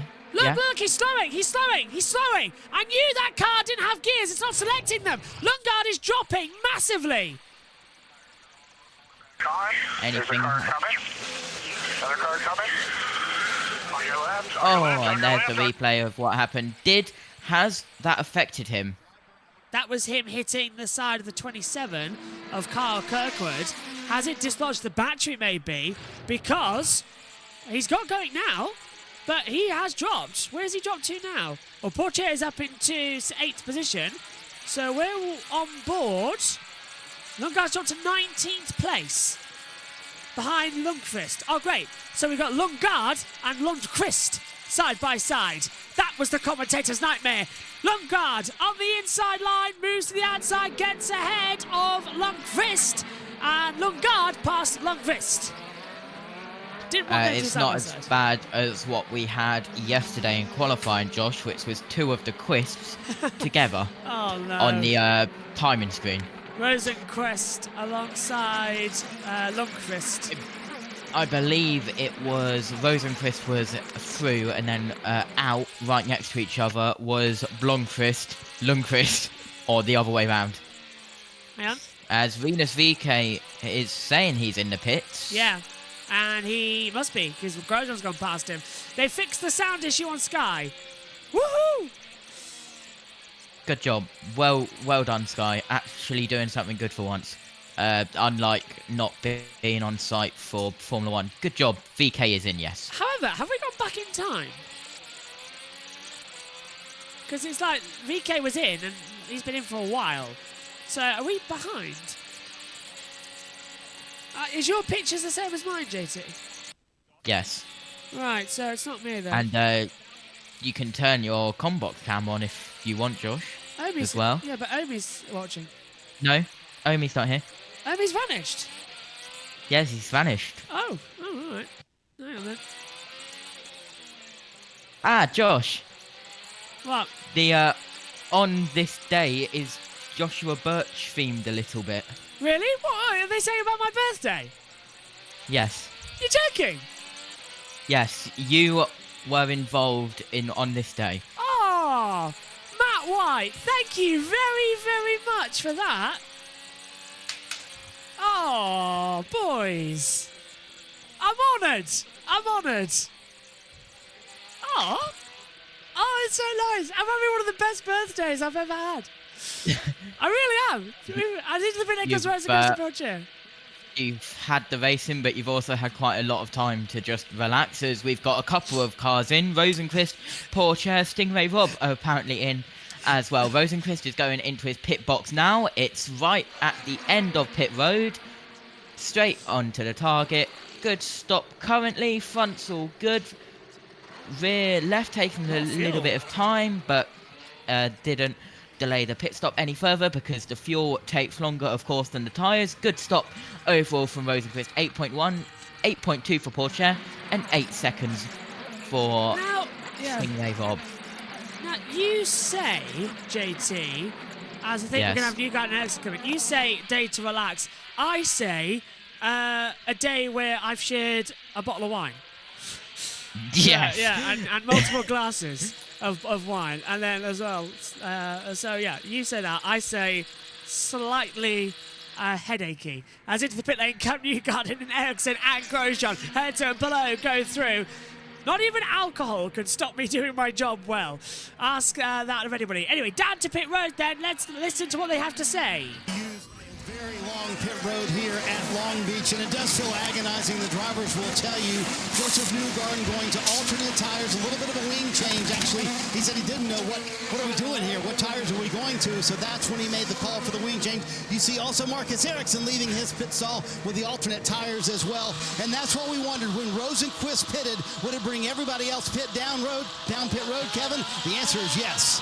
I think this strategy for this group is going to play into the hands of Alex Palou. We all know he is good at saving tires. They just ask him, how are the tires? He said, they're fine. So he is going to likely in this group stay out longer than anyone else, cycle to the front, and have a chance, at least as far as this strategy is concerned, with about half the field. So these two drivers here, Colton Herta and Alex Palou, doing the overcut. They saved enough fuel to get an extra 1 lap for Palou, at least now 2 for... Yeah, but into the pit lane now comes Palou, so that's going to change over once more. So the number 10 for Chip Ganassi Racing falls down the pit lane, and is this going to be a fast stop, or will it be a slow stop by the DHL squad? Alternative tyres going on. They bolt them. New aero screen tear off. Brand new aero screen here. If you're watching our Grid Tonight show, it is aero screen 2.0. It is 6 pounds lighter than the previous model. It's more sleek, it's more aero efficient, and that is for all street and road courses. However, the original aero screen will be still used at the ovals this season while they make sure it's safe enough before we move to new hybrid systems. Just want to say quickly, I don't know if we are still on, but hello to everyone on USON. Hope you're enjoying the NASCAR race as you're coming towards the green. We are on. Okay, so we're just checking in. That's what I'm seeing. Okay, it's Herta, Rossi, Dixon, Power, Kirkwood the top 5 from McLaughlin, Rahal, Armstrong, Lundgaard, Lundqvist the top 10. Herta's coming in. We're in pit lane form here. Here, as if you're listening to us, the NASCAR, but we're about to go green at Talladega. We'll hand back to the USRN team. Good spot there, JT. I only saw the message from Matthew coming in there, so I didn't know if he was throwing over to us or not for that one. So I thought, because I know he likes to turn us up, as into the pit lane. And Herta's in. That Cambridge car this year looks absolutely stunning, and this time it's not the wrong way round, as we saw it back at the Thermal Club a couple of weeks ago. It's been a strange start to the IndyCar season. It's mid-April, and it's only round 2. Usually it's around about round 4 by now, isn't it? But we had St. Pete a month and a half ago, and then we had time off before then going into the open test at Thermal Club, then the $1 Million Challenge, then we had the open test for the Indy 500 that got rained off, and then we've now got the Long Beach race. What? Because their TV picks a delayed date, they didn't realise that they were coming to the green next time, and they found out through me saying. Incredible. Yeah. I'm surprised they're not using Abu Dhabi Sports 2 like we are. I don't know what they're on actually. Yeah. Something tells but me. But the delay is improved definitely because it was only like a minute. That's not bad then. Instead of Do you know what we need to do? We need to create a commentary box where it's just the audio, and we can all take it, so that USON and us get the same pictures. That's what we need. Top 5: Dixon, Power, Kirkwood, McLaughlin, Rahal. Let's hand our coverage back over to Tom Damon. Down to you, Tom. We've got 2 different strategies playing out here. Colton Herta there with the overcut. He's slotted in behind Joseph Newgarden now. He's got ahead of Ericsson, so they are 14th and 15th respectively. But then you've got Scott Dixon trying to save fuel out front, or is he? He's the lead of the first stoppers, the alternate strategy. So Scott Dixon pitted on lap 17 with Will Power, Kirkwood, McLaughlin, Rahal, Armstrong, all the way down to Joseph Newgarden in 14th place. And it's going to be a game of cat and mouse here as to which strategy starts to play dividends. Looking at the lap time, I can't believe that alternate strategy, they're going to go on the 2-stopper. They just will not have the mileage. Last lap around, they were a 1:08.8. In fact, Scott Dixon set the fastest lap, or his fastest lap of the race a couple of laps ago, so he is pushing. So I think they're going to be on a 3-stopper and or hope for some cautions later on as we see the Arrow McLaren in here. That's the number 5 machine. Pato O'Ward down in 23rd. It's the race that has all gone wrong so far for Zach Brown's crew.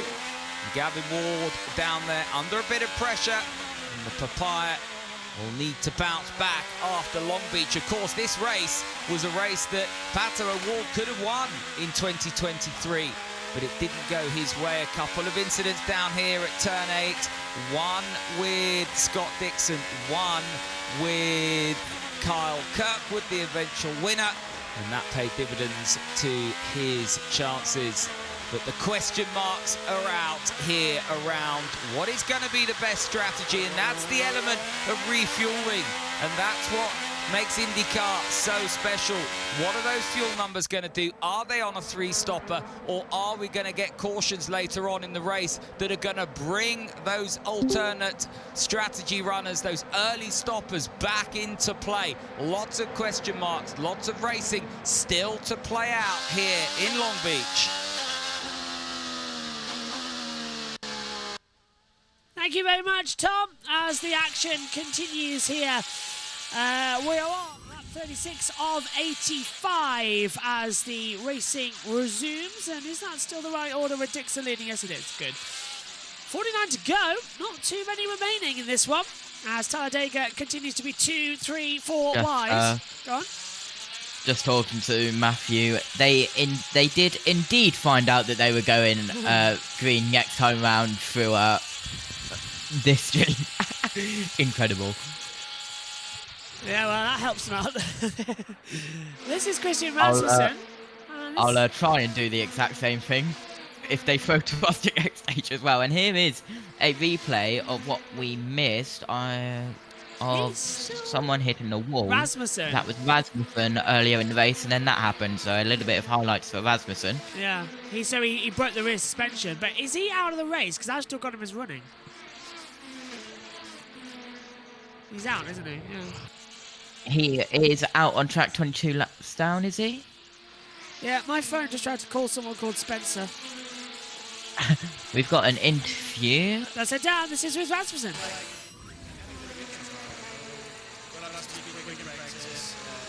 Not the qualifying that we wanted, but yeah, the race was unfortunate.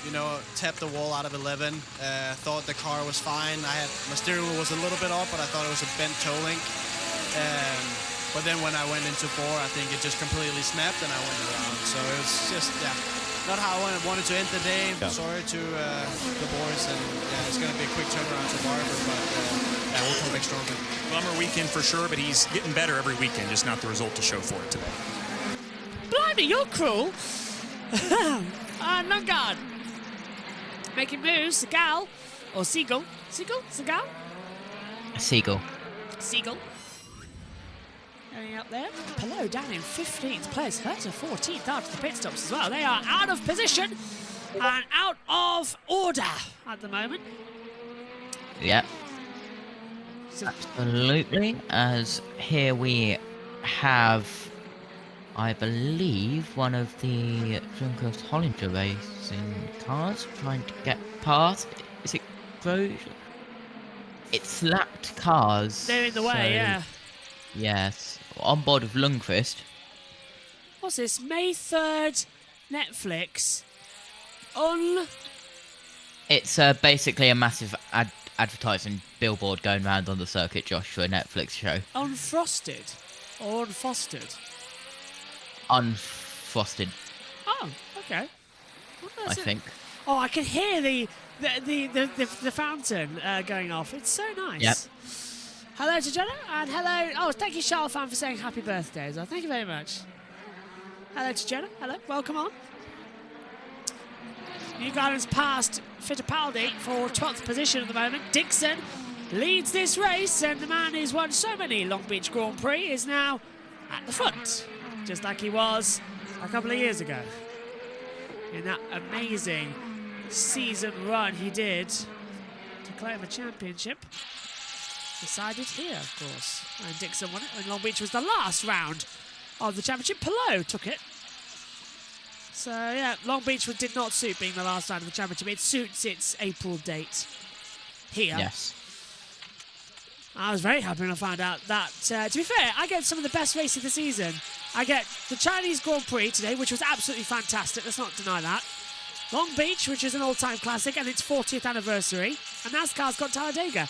And I really hope that Talladega goes red and wet so that I can call the end of it. But the boys are having fun, and I can think of nothing better to let them have their first proper solo call of the year than Talladega. Sounds like they're having fun, absolutely. I'm going to keep Bob Pockrass open, so if they throw to us, I can just be a complete nerd on all the penalties as well. Just have a bit of fun with the SON guys, because why not? Gotta have the fun. Will Power, 5 seconds, and gaining, Josh. Oh, Bob Will Power's gaining on Dixon. Bob Pockrass just said that the radar's good, we'll get a full race today. Oh. Then again, I suppose, JT, that means that I get a line tomorrow and get a full day off to properly celebrate, to end my birthday. Oh, that was great.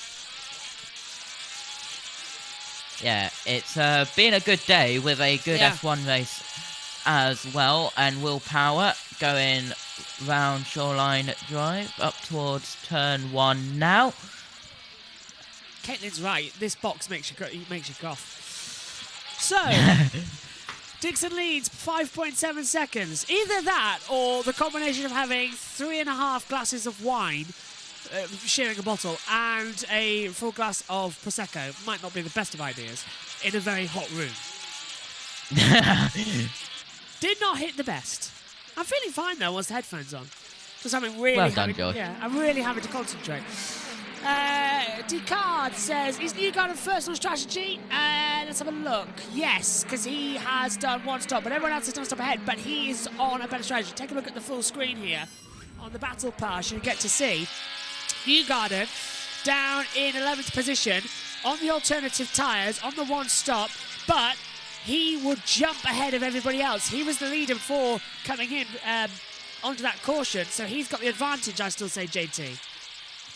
Yeah, absolutely. And of course, Talladega has to be difficult, and there's more leaders than what can be added on the screen, so a little bit of editing needed.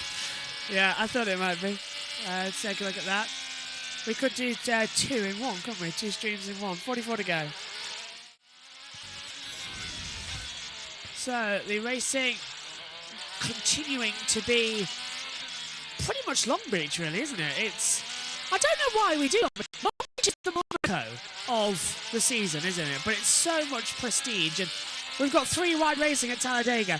Although the reason I'm all right missing Talladega right now is because I've been informed by Matthew Owens that the Talladega race at the end of the year in the playoffs is the one to watch. That's the better one.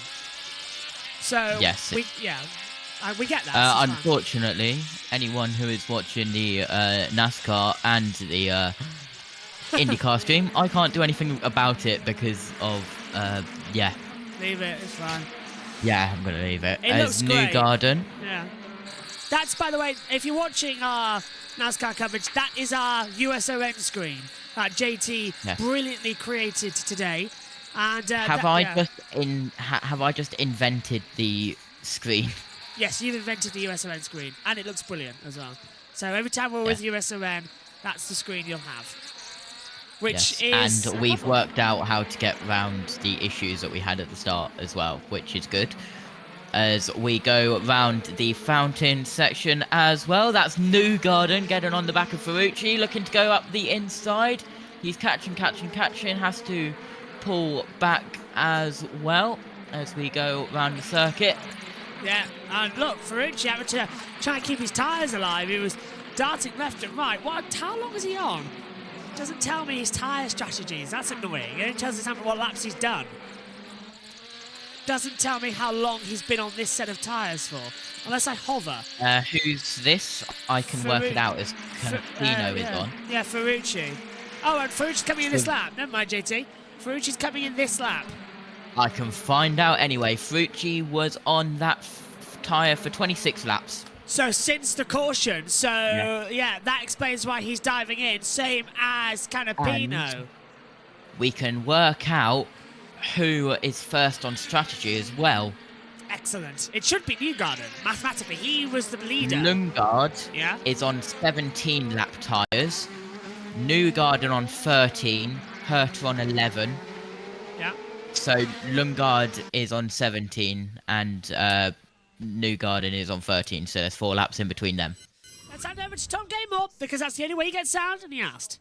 Being able to save enough fuel if it stays green with all the fuel saving that we're seeing from Will Power. His stand have come back to him and said, we need even more fuel. We need more fuel save.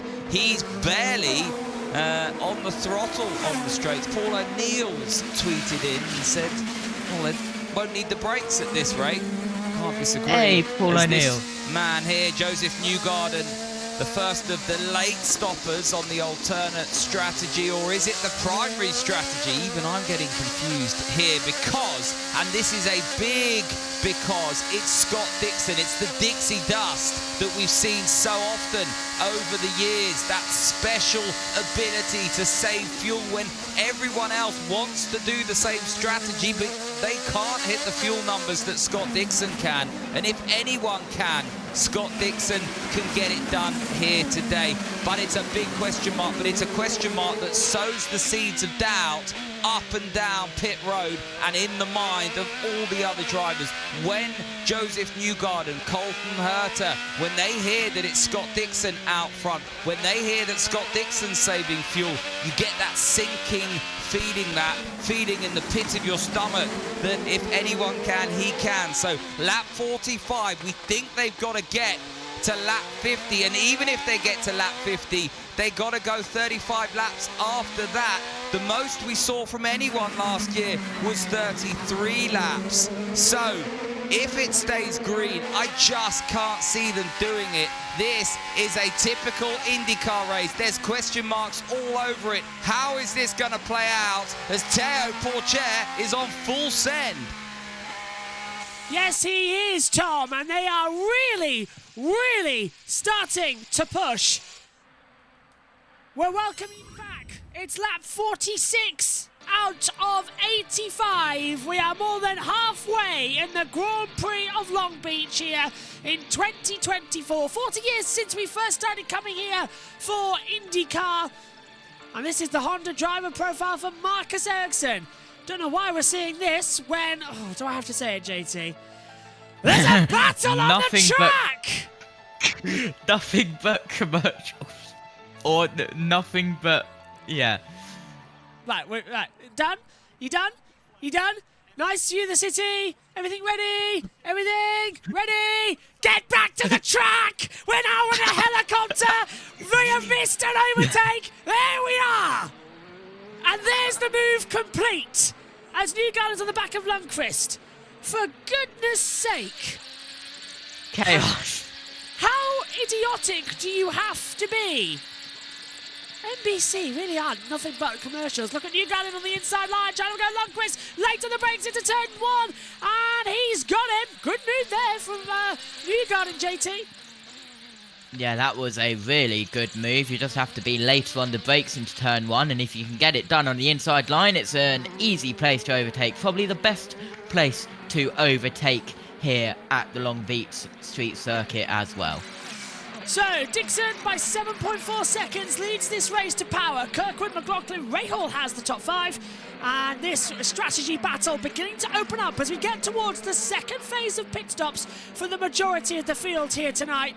And if you're watching along with us or listening in via JBMotorsports on YouTube and Twitch or USON via the Mixlr app, we thank you for tuning in because this is a classic race. Alongside us, we have Talladega. If you've got both our streams open, you know what you're doing. You've done the right thing. IndyCar in one ear, NASCAR in the other. Ask JT. That's what he's got right now. He's trained. it's even more chaotic, Josh. I haven't split the audio, so it's you in both ears, USRN in both ears. It's chaotic. I'm just randomly commentating, and I just hear Matthew Owens dying with laughter. So it sounds like they're having fun. Yeah, that's standard. And there it goes again. As we are board with how confusing is it behind the wheel, Hinch, when there's two separate strategies and you're not sure how it's all going to play out? Yep, on board with Herta now as we go round the circuit up towards turn 8, exit of turn 7 into turn 8 now, trying to close up that gap on Linus Lundqvist. Good stuff there from Herta. I think either the wine or the dust. It's just coughing me so much as well. Sleep, please. It helps that I can see you, Josh, because it makes it easy. Every now and then you just see me go, in the commentary. This is me seeing you die live. Incredible. Yeah. Bye-bye. 7.8 seconds to gap, by the way, at the front of the field. Scott Dixon out in front, of course. Oh, what a move! And here's a dive bomb into turn 1. Newgarden getting through on Armstrong. Another simple manoeuvre on the inside line. He's led to Lundgaard a few laps ago, and he's just diving everybody. Next up, Graham Rahal. Rahal's up in 5th. What a storming weekend he's having. Yeah, absolutely. Slightly alarmed. Power as well. Jack Harvey back in the pits as well. And has exited again. Yeah, are we alarmed or normalised? Sometimes. Tell you what though, this does look like a cracking NASCAR race. I'm a bit, you know, out of it. Lundgaard pits. So look, which now creates Newgarden as the person on front with strategy. So, like we saw you say, Descartes, he now becomes effectively the next race leader with the strategy calls coming in. So, that's what we're going to be focusing on. Just keep that window open, which tells us that, and minimize it and open it up when we need it, JB. So if you want to know anything about strategy, I've got it. Josh Teasey. All of the top runners on 32 laps. Newgarden 19 laps, so he can go a lot longer than everyone else. Advantage, I want to say, advantage Newgarden. Definitely. JT's in his new commentary box, by the way, if anybody's wondering. JT, Josh. Yeah? You know it's insane when I've got 2 laptops, 5 screens, 2 sound mixers, 2 keyboards, 2 mouses. Yeah, it's insane. Welcome to having a box. And this is why I can do dual stream like this with streaming NASCAR and being on INDYCAR. It's the NASCAR TV feed, then it's INDYCAR timing, INDYCAR chat, NASCAR chat, Discord, OBS, NASCAR timing screen. Rahal's dived into the pit lane, takes on a couple of seconds of fuel, alternative set of tyres go on, and they wouldn't get secured. Primaries come off. Is there something flapping on the front left? Yeah, and the fuel's not going on. The fuel's not working. Rahal's fuel hose is not working. It's not going in. It's struggling to actually fill up. And look, it's not going. That took ages to get fuel going. So Rahal completely out of kilter here, and he drops to the back of the field. Disadvantage, Rahal. Advantage, Newgarden. 15 love. Scott Dixon is in. Scott Dixon is in. Right, now this creates the gap we were waiting for. The second pit, and Power in 2. Dixon and Power coming in. They're headed downstairs for the latest. Scott McLaughlin in as well. Kirkwood, please. So Kirkwood takes the lead for the first time today. Here's Dixon. The PNC Bank Honda on pit road. Kevin Lee's there. And this is not enough as Will Power also hits the pit lane here at this point. So we think they needed another 2 or 3 laps to be able to get home the rest of the way. It's likely going to take a caution. Used alternates, Marty, for Dixon. Scott Dixon is the master, Kevin, making time but saving fuel as he leads his stall. Will Power was able to match what Scott Dixon did on the track as well. They asked him at one point late in the run, can you save us more? He said, I cannot give you any more than I'm giving you right now. They too going to use primary tires for Will Power. And here's the thing, 34 laps to go. They still have to save to be able to make it to the end for sure. A lot of cars coming out of the pit lane, JT, including that of the 7 of Alexander Rossi, and Dixon will come out behind him in 10th position. Pourchaire might make a move. Pourchaire's going for it, but can't get through as he comes through the fountain. Yep. Armstrong in as well. Lundqvist 7.8. Armstrong, Lundqvist 8.5. Simpson 8.4 as well as they all come out of the pits. We are on board with Théo Pourchaire, who's in 11th, which is good for his first ever NTT IndyCar Series race, and is chasing definitely an iconic man of this sport, Scott Dixon. He may be a rookie, but Théo Pourchaire has pace. Into the pits comes Kyle Kirkwood, and Joseph Newgarden takes the lead of the race. So, as we said, the next strategy run, he now becomes the dominant man and leads this race. Winner is still in the mix. It was interesting to see. Yeah, no radio. Okay, he's finished. Use tyres again, JT. Yep, and that was a good stop. Will we get a time? I don't think so, but that was a good stop. Top 5, Newgarden, Colton Herta, Alex Palou, Marcus Ericsson, Romain Grosjean on lap 53 of 85. Let's head it back to Tom Gable. This now compromises all of the runners that stopped late, because if there is a caution, they're going to not be able to capitalise on their strategy. So it is Newgarden who hits the front. Colton Herta is second. Palou is there in third. We still think that Scott Dixon and Will Power may be a little bit shy, but this is Long Beach. We've only had one short caution so far. Surely there's another yellow to come, but who knows?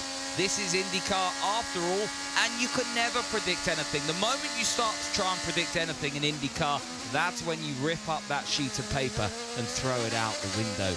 Can Team Penske, who were victorious around the streets of St. Petersburg in Miami at the first weekend of this 2024 IndyCar Championship, double up here in the second of the point-scoring weekends of this series? It's a big question mark. They've got another car in it, hold up behind Scott Dixon. That's Will Power, of course, who started on the front row.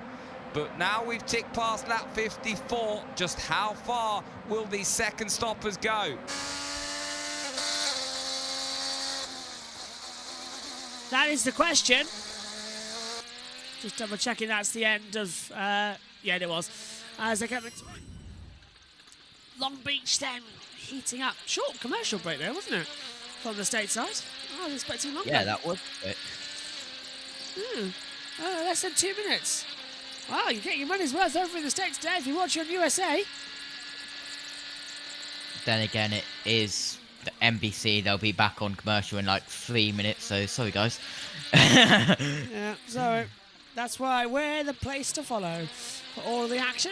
On board with Newgarden, he leads by 3.612 seconds as the racing will continue on. Back on Power. Having such a good race now for Newgarden. He has controlled this one. I don't want to say to perfection, but it's really good. I will be surprised if Newgarden doesn't win this, Josh. Yeah, I will be very surprised. I'm with you on that one. I'm enjoying it. I would be amazed. He's just done a 107.957. Insane fastest lap time. On board with Lockhart. That's decent for a race. That is very decent for a race. Yeah, 104.225. Sorry, 104.255 mile per hour across the speed trap zone. And I think that's the fastest of anyone so far today. It is, yeah, by quite a margin as well. Josh. Yes. We are just over halfway in stage 2. Do you want to know how many lead changes there's been? Yeah, go on. Just over halfway in stage 2, 41. I can see why. They keep changing every second. 3 wide at Talladega. Welcome to Talladega. Do you reckon we could take the last stage off USRN or just let them have it? I would let them have it. Yeah. They might be thinking because they've been very kind. Yeah, we've done a couple for US. We've done a couple for USRN via. Yeah. And now they're doing a couple for us in a row. I think. Yeah, exactly. Yeah. They're next time out as well, aren't they? We're not back until what? Middle of May? End of May?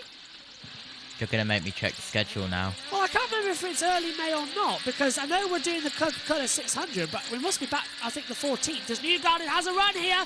Newgarden's going, oh yeah, this is to lap traffic, never mind.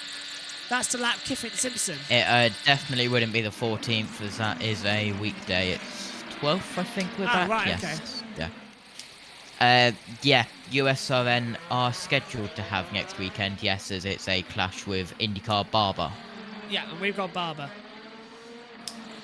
So, yeah, that's the order. And then in May, USRN are scheduled to have Kansas as it collides with F1 Miami. Yes.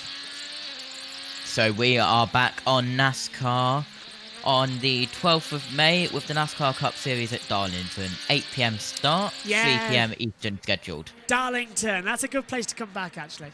So basically, how we're treating it this year on the NASCAR coverage is a bit like Fox and NBC, in terms of we do some and they do some, and together we do them all on the same channels. So if you're listening in on USRN or on JBMotorsports, you'll have all the action, but with two different sets of commentary teams. That's how it's going to work. Romain Grosjean's in the pit lane. I think it said Grosjean goes on. So, yeah. Nice. I don't even know where that one came from. Absolutely incredible. I don't know. I'm going to have a go at her later. Newgarden, 107.8 flat. Wow. 104.494 miles per hour. He's just getting faster and faster. VK is in, who we believe is the first of the Newgarden group to pit. Grosjean's pitted too. He's put on a brand new set of alternative tyres. Stingray Rob for AJ Ford Enterprises coming on. And I just remembered I've got some Ben & Jerry's.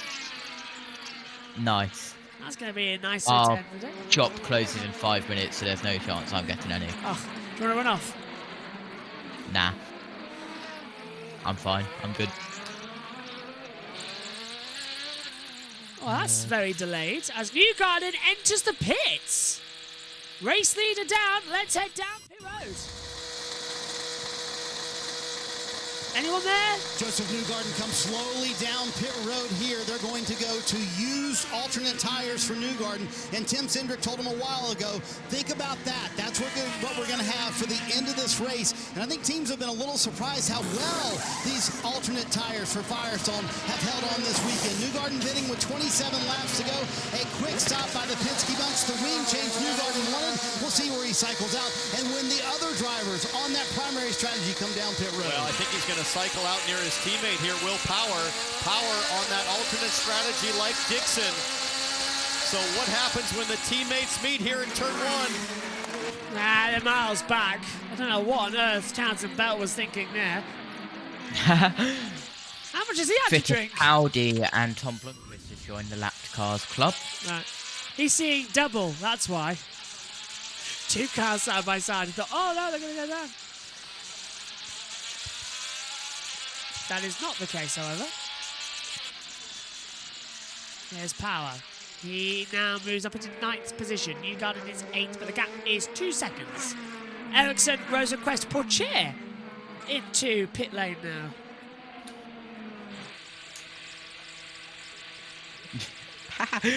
What have you noticed? What's happening on USRN? Just random USRN stuff, as we've got Marcus Ericsson in. Basically, as you know, Josh, it's always fun when the trio are together. It is. That's why I'm sort of glad as we get long stop for Harvey. They properly lobbed that tyre wheel gun for Rosenquist. Did they? They would not let it go. It bounced and everything. Like a snake charmer. Woo! The 38 car just waved to a busher in front. I'm watching. I am watching.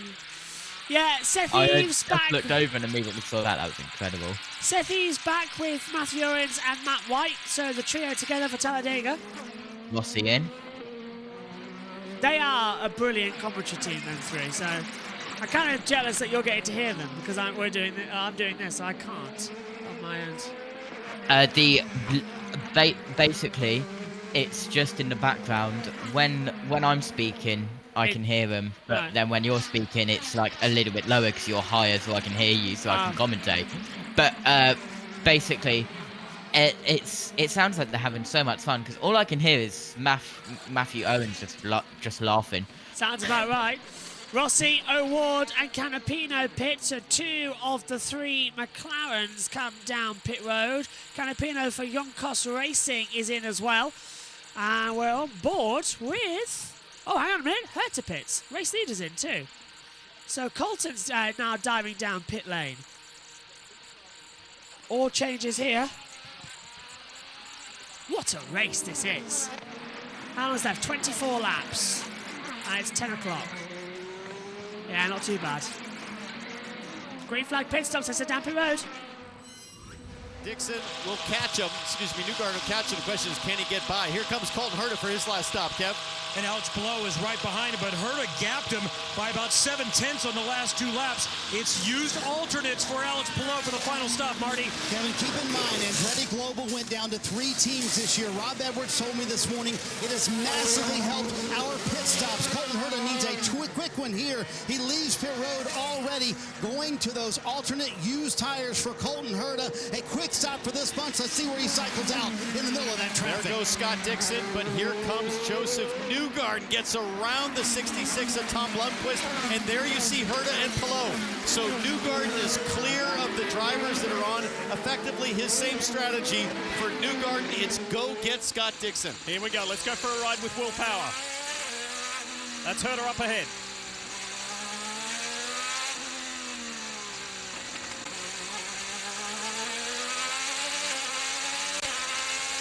On board with Will Power listening in.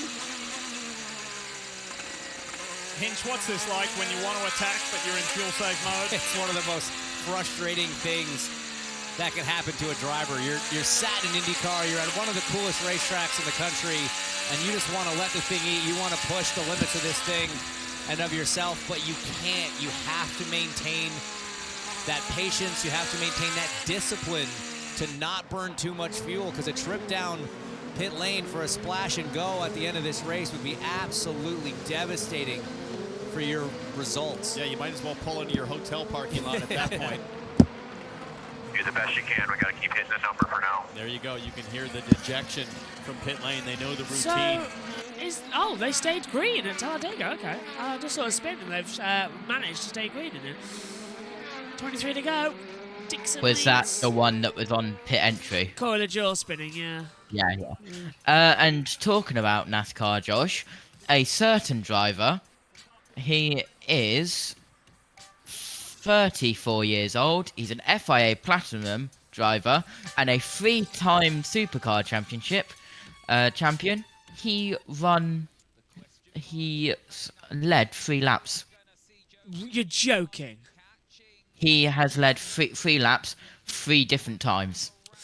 I just want to say as well about SVG, condolences as his mother just very, very recently passed away this week. Yeah, so absolutely. Absolutely condolences to him. Tom. It was almost 7 seconds when Newgarden came out of pit lane. Of course, he had colder tyres. Takes about 2 laps to build tyre temperature around this Long Beach circuit. So he's definitely going to catch Scott Dixon. Scott Dixon's got more push to pass, but he's not going to be able to use that push to pass because of the fuel number that he's hitting. And the problem with hitting a fuel number is the way you hit your fuel number is by minimizing the amount of full throttle down the straight. So you're going to be lifting and coasting into those braking zones. If you're lifting and coasting into the braking zones, then you haven't got much weaponry in your armory to defend, because if you do defend and stay on the throttle, you're not going to hit your fuel number. So if Newgarden can get close to Scott Dixon, he stands a real chance, and I think he is going to catch the back of that Chip Ganassi car. We're going to be down to 3 seconds, the gap this time around. What an IndyCar race this is proving to be. 20 laps to go at Long Beach, the 40th time we have been here for this iconic race. It's one of the blue ribbon IndyCar rounds outside of the Indy 500. And Pato O'Ward there with some brake dust coming out of that left front. And we heard from the NBC team, if you're wondering where Felix Rosenqvist has gone, well, he's down to 8th place now. He dropped back to 6th, 7th and 8th earlier on, and we didn't know why. We heard from the NBC team, they'd been down to his pit stand. That was because of some spiking in the brake temperatures. They think they got some debris in those ducts, and that was the demise of the pole sitter. Felix Rosenqvist hasn't really been able to recover since he dropped back. But the fight is on. The gap is down to 3.5 seconds now between Scott Dixon and Joseph Newgarden. He's catching. The freight train is coming. Don't forget, Newgarden dropped back last year. That hurt him. Now he's the one. He's the hunter. And he's catching Scott Dixon.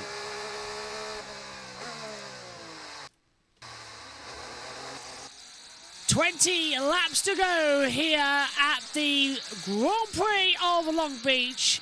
The 40th time we've visited this great circuit in California. Dixon, let's do a quick rundown for everyone listening in on USRN as well as everyone watching on JB Motorsports. Dixon leads by 3.5 seconds to Newgarden, but closing him down, then it's Herta, Palou, Power, Ericsson, Kirkwood, Rosenqvist, Grosjean. McLaughlin has the top 10. Ferrucci, Armstrong, Lundqvist, Lundgaard, Rossi, VK, Pourchaire, Rahal, Simpson, Canapino, O'Ward, Robb, Siegel, Fittipaldi, Blomqvist, Harvey, and the only one who's retired from the race is Rasmussen.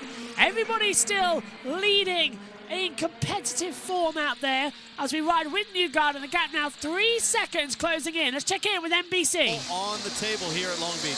Townsend, as you can imagine, after that round of pit stops, Joseph Newgarden kind of wanted to reset the field, so he asked Tim Cindric, hey, help me understand what the playing field looks like right now. And he said, Dixon is ahead of you, but he is on such a big fuel save. He has 104 seconds of push to pass, and he probably can't use any of it for the rest of the race. So Newgarden slowly making his way there. Hitch, my question is, Dixon's got almost a 3-second lead up the road. Is that a big enough lead to hang on for 19 more laps? 19 laps is a lot of laps, Marty. I don't know. The gap in lap time we're seeing between these two, you just saw it on that graphic. He's really having a save here. Be patient. Herta's got 44 on his butt behind him. Yeah, Joseph is coming. Be patient is exactly right, because he can use all 33 seconds of his push to pass once he catches up to the 9 car. It's like being in a shootout, but your ammo's under padlock. You have it, but you can't use it. But don't count out Scott Dixon as Chip Ganassi looks on, and he knows what his driver's capable of. But I think advantage right now, Kevin, is with Team Penske. And you know, looking to be an exciting race then so far. Dixon leading now 2.1 seconds. They are closing this one down so fast. It's been an interesting race. It's been a close race as well, I want to say, because it's going to be a grandstand finish, and we don't often get those type of finishes here at Long Beach. The ones where we really have to keep our eyes focused, keep everyone keeping your fingers crossed. You have that advantage to keep going. Look, it's visibly closing. It's less than 2 seconds. Newgarden has 33 seconds of push to pass left. Dixon has 104. So there is a long difference between them at the moment. Colton Herta runs in 3rd position as things stand. And now the gap between Dixon and Newgarden stands at 1.793 seconds. 1.613. 1.5. JT is changing as quick as I can say it. Newgarden's on the back of Dixon here. He's going to get the lead again. Oh my day, that has changed a lot since I left as well. And Josh? Yeah. Are you secretly in contact with Seth Eves? Why? Because as soon as you stopped talking, Seth started talking.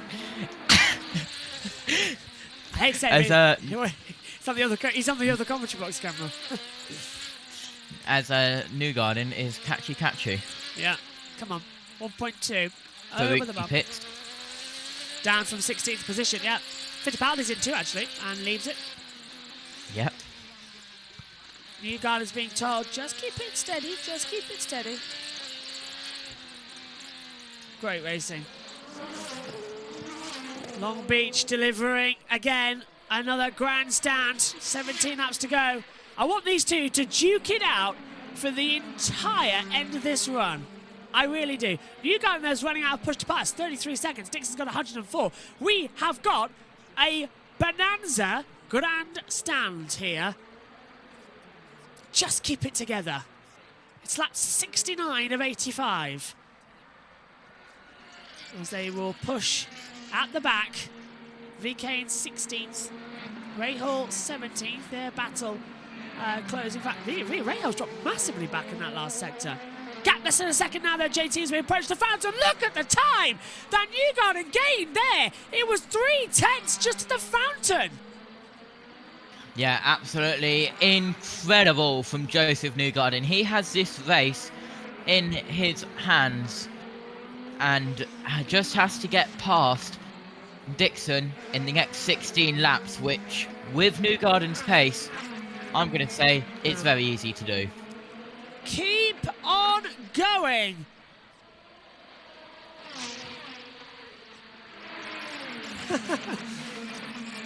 Jackson's enjoying the microphone as he's been interviewing some drivers. He's got the Razor mic, Road Mic 2.0 one.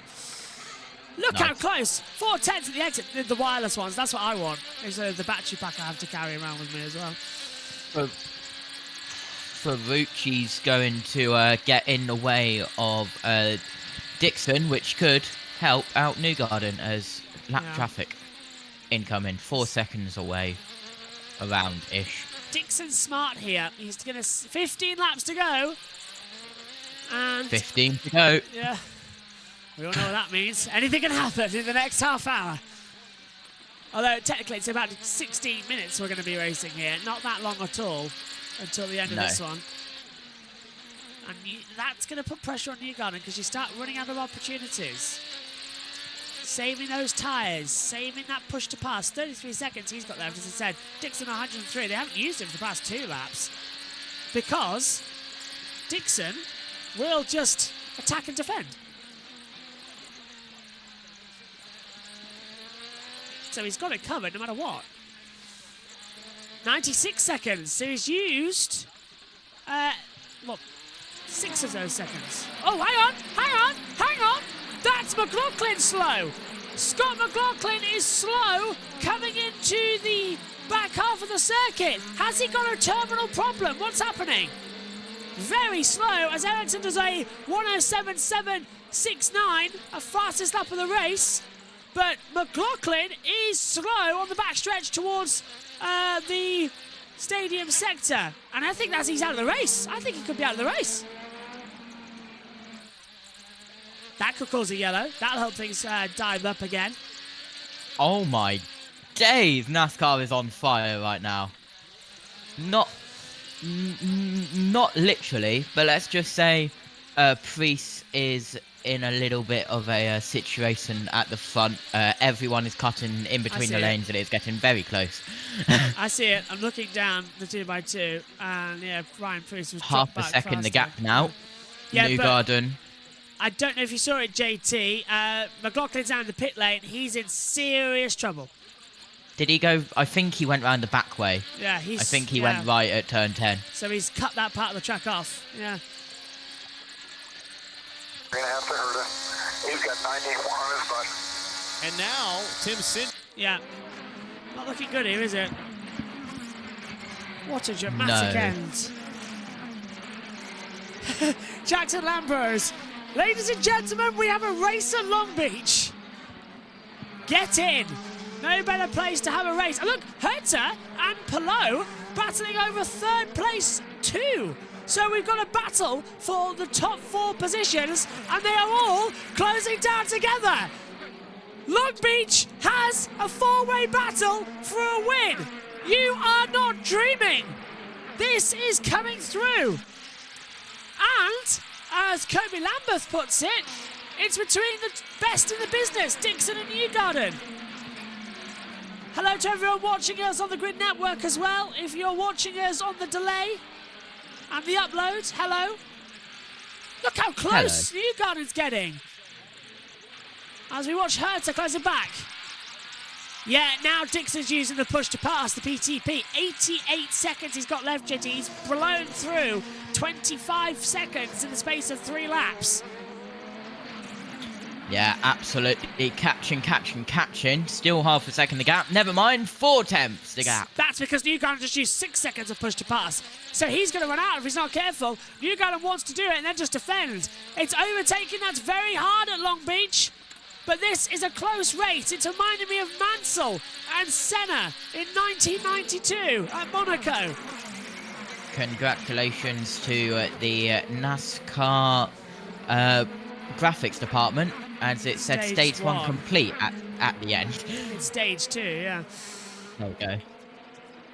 Well, as Murray Walker said, catching is one thing, passing is quite another. As you can see, Newgarden, he can't get through. 0.2 of a second. Will he make a move at the hairpin? Or can he take turn 1? Look how close he's got. Almost running up to the back of Dixon. Newgarden pushing hard. 16 seconds of push to pass left for Newgarden. 78 coming the way for Dixon. Yeah, absolutely. Newgarden as well going to catch. He looks on the inside of turn 1 and cannot do it. A little bit too far back as we go up towards the fountain section. Newgarden looks left, looks right, can't get through. He's looking already. You can see Dixon as well looking around and positioning the car in the mirror. He knows exactly where he needs to be on the circuit and how to hold it back. But look at this. They're all approaching lap traffic with 11 to go. This is going to close everybody back up. Brilliant. This is incredible. We have a race at Long Beach. We've been bored out of our minds for 4 years. Do not leave the room, wherever you are. It's going to give me contact. Oh, Kiffin Simpson nearly hitting, I believe that's Stingray Rob. Yes, I believe that was Stingray Rob as we go through the hairpin once more. And they're battling in front. The leaders are just behind. Gap 6 tenths. But no doubt Newgarden will have another go into turn 1 as we go across the line to complete another lap. 11 seconds left as there's contact further ahead. Oh, Ferrucci nearly running into the back of Siegel. 10 to go. They're going to commercial break. We hand over to Tom Gaymore unless something happens. At Long Beach, and this is peak IndyCar. Whatever you're doing, stop it. Get on the edge of the sofa. I'm on my feet. This was a bit of a slow burner as the strategies ebbed and flowed, but it burst into life. Scott Dixon doing Scott Dixon things. He's holding the number out the back of the circuit. He's allowing himself that little buffer, that cushion to get the push to pass on Shoreline Drive. Rely on the drivability. That Honda is so good out of the corners. That's not a horsepower thing, that's just drivability. That's where the Honda's strong. But for Scott Dixon, there could be a speed bump in the road because those rookies are not what he wants to see. And track's coming up. Sorry, JT, the track's coming up. The track's coming up at the hairpin. Look at that. Over the bump, the track's coming up. Now, will they throw the safety car for that? I thought I saw that coming up a second ago. That's very close. That could be a yellow. We'll keep an eye on that. That's top. Ripping up down at the hairpin where it joins the concrete. Scott Dixon is about to catch these back markers. Joseph Newgarden will be licking his lips, I can't speak, in anticipation as we head back now to take us to the checker. It's the NBC team. Everything is exploding in IndyCar. We've got the top 4 running together. Dixon leads Newgarden, Hertz and Palou. They're all in a battle. Just 11 seconds of Newgarden left. Dixon's got 64 in terms of push to pass, but they're coming across lap traffic. The track's starting to come up. It's all starting to break away. The blue flags. Newgarden's in trouble! Newgarden stopped! Newgarden's got no power coming out of the hairpin! And through goes Hunter! And through goes Palou! Newgarden hit neutral! Newgarden hit neutral! And through on the inside! Dixon's lapping the traffic! What happened there? So he turns in. He hit the track that's coming up and got hit by Herta from behind. Oh, so Newgarden gets a double whammy through the through the back sector. He hits the track coming up, and then Herta hits him on the back. Not once, not twice, but 3 times. Drama in Long Beach. Oh. And now Herta, who has 43 seconds to push to pass, will try and close up on Dixon. But Dixon's lapped everybody up front. Joseph Newgarden needs a miracle. 8 laps to go. He's got no push to pass, JT, so he's practically out of it. Oh, now look at Palou. Could he take a win? Absolutely. Palou, of course, fastest lap of the weekend with 105.910 in the Firestone Fast 12 yesterday in qualifying. This is incredible. The gap out front. Dixon, 1.4 seconds. Colton Herta on board down to turn 1. There's Kiffin Simpson, and there behind is, that would be Seagull. Keep doing that. So Seagull's there. And there we get Palou and Newgarden, and Dixon's now less than a second in because Dixon's being held up by traffic. The gap goes from 2/10 to 2 seconds.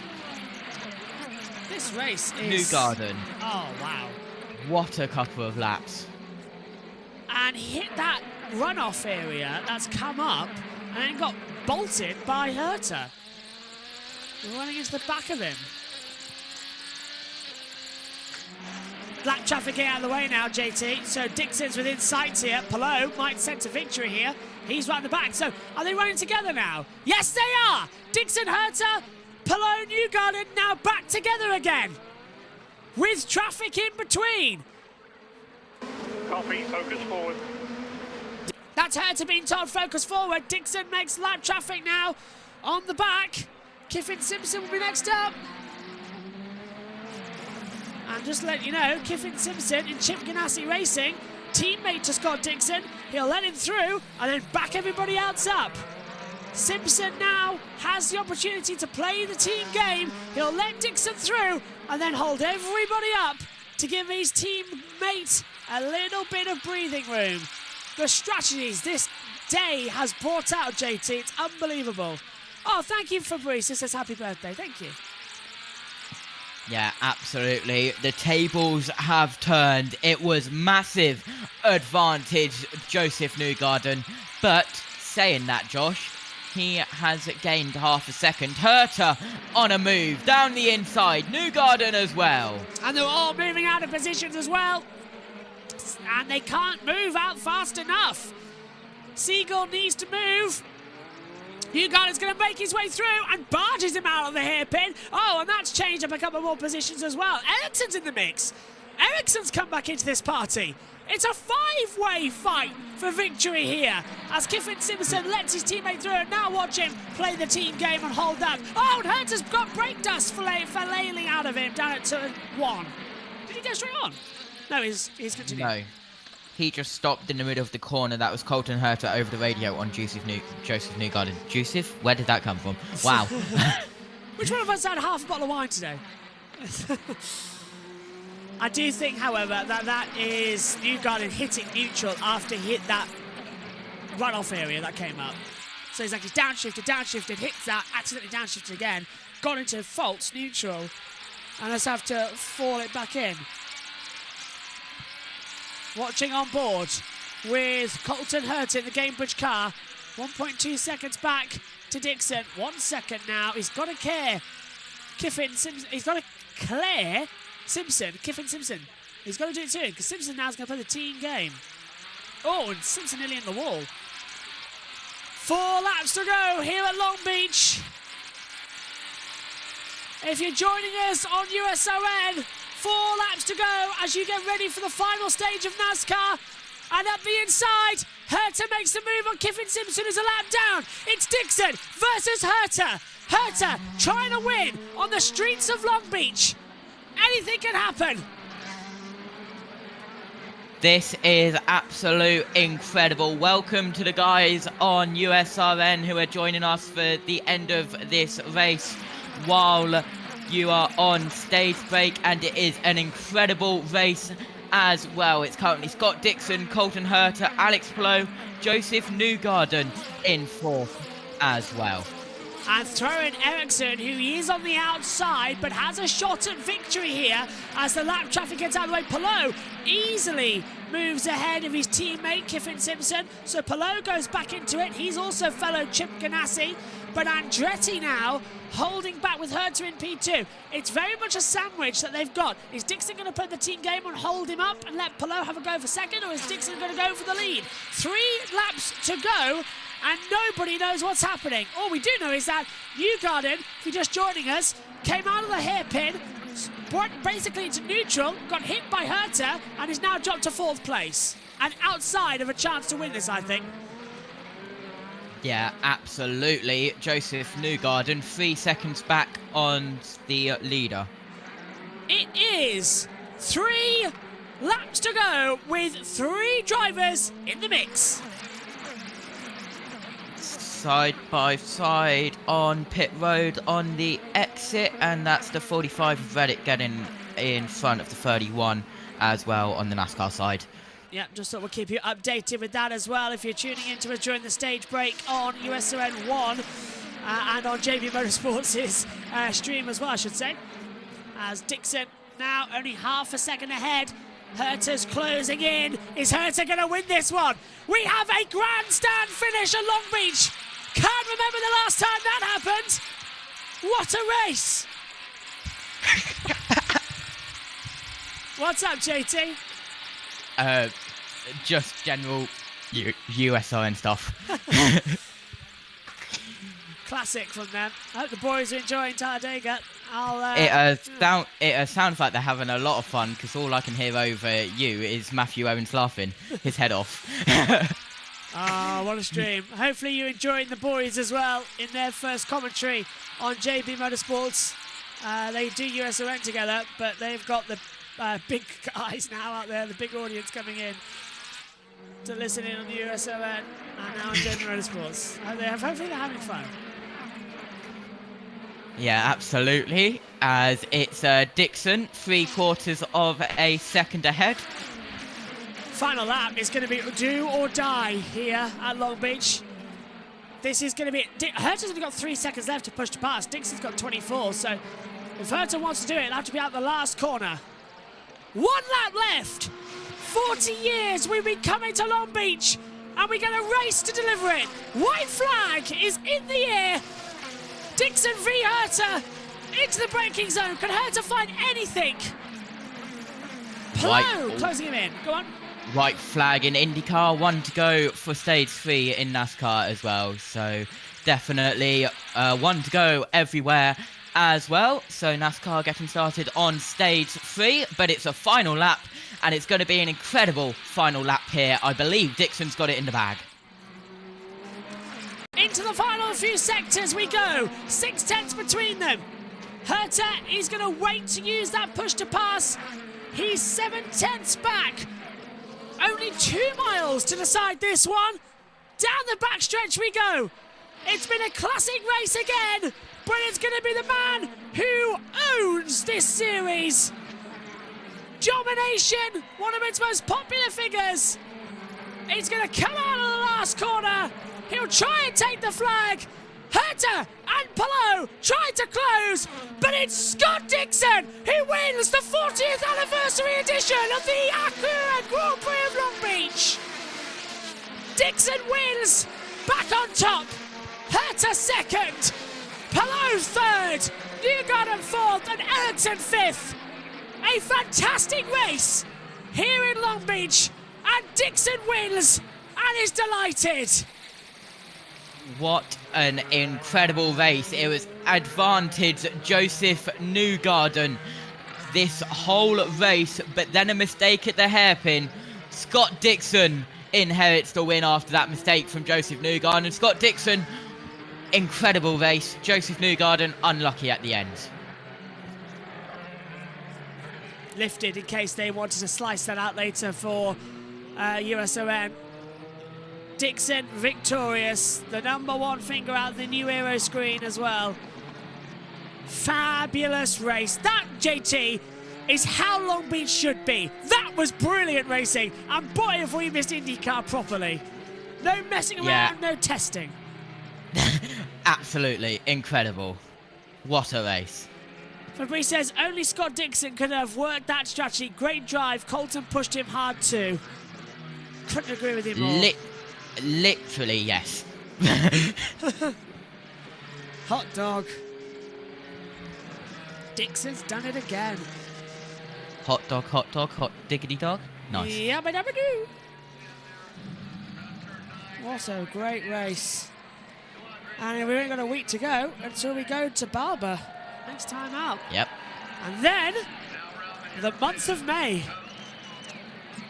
Yeah, guys, just a pre-warning. Wouldn't go to Barber if you don't like spiders, as there's a pretty big one on the circuit as well, on the inside and outside, of course. And Dixon goes up the ramp. Scott Dixon enters victory lane.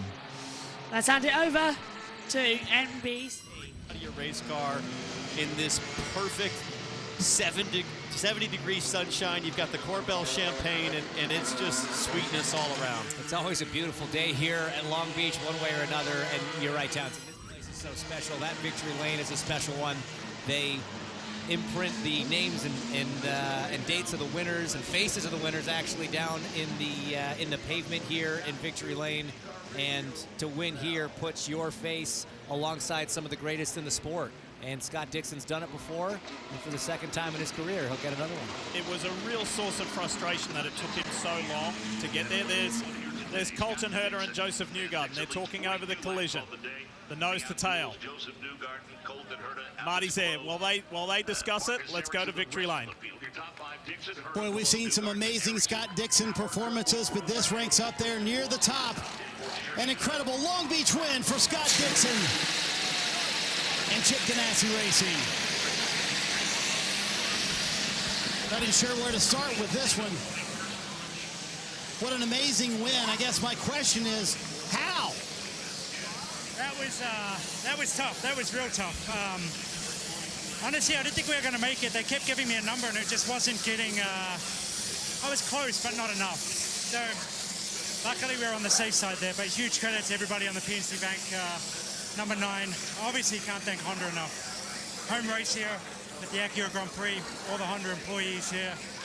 And today was really fun driving my Honda. So hopefully we can keep doing this year, but it was huge. So to that point, as Chip Ganassi comes in for a hug, that one deserves a celebration. To that point, Scott, how many times did you say there's no way this is going to happen? Joseph was coming strong, and I was kind of unsure how he was going to be once he got behind us. But I also knew that he'd been burning the tires off too. But Chip came on, he's like, just go for it, man. And I was like, I'm going to try, but so cool. Obviously, you have Bill Demchek here too from PMC, so huge event. Got to say hi to everybody back home in New Zealand and in the UK, Emma and the kids. And obviously, this one I'm going to dedicate to Sir Colin Giltrap. Obviously, help him start my career. We lost him this week, unfortunately, but huge thank you to him and all the support back home. Yeah, Diff mentioned that, and we can tell the emotion in your voice. You've had some amazing runs in your career, saving fuel, making lap time. Where does this one rank for you? Is it at the top? Well, yeah, of difficulty. It was way up there, man, because the stress level was high. You know, those guys were coming fast and strong. Obviously, I think we were kind of off by a lap or two of making it easy. I think other fuel races I've done have had it under control for the whole stint, but I saw Joseph coming, I was like, man, this is going to be really tough. And I don't know what happened there, but I knew Colton was going to be strong. And last 2 laps, team came on and said, just go for it. We got plenty of fuel, and away we went, man. And was the burnout just kind of a show-off? I've got a little bit more. Yeah, we made it back to the pits, man. We had loads left. Scott Dixon, an incredible win here at Long Beach, Kevin. Well, even Scott Dixon seemed resigned to the fact that Joseph Newgarden was going to catch and pass him, but then contact out of the hairpin. What's your view of what happened? And I saw you talking to Colton just a little while ago. I mean, I don't know. It seemed pretty obvious. You know, he just misjudged it and ran into me. And once I got lifted here, I went into anti-stall. I got lifted up off the ground a foot or two. I couldn't get going. I had to wait. You have to wait for the clutch to disengage and get the thing reset. So I was just kind of stalled there for a second. So, you know, I'm not going to say we were going to get Dixon. It was actually very, very difficult for me to get the run that I needed to. I think traffic was going to provide me an opportunity. So actually that run right there, I was really excited about. I think that was going to be my last chance. Never know if it would have pulled off or not. I mean, maybe not. He was really quick. I don't know how they were going as far as they were, but look, we had a great car. Really proud of my team. Great strategy.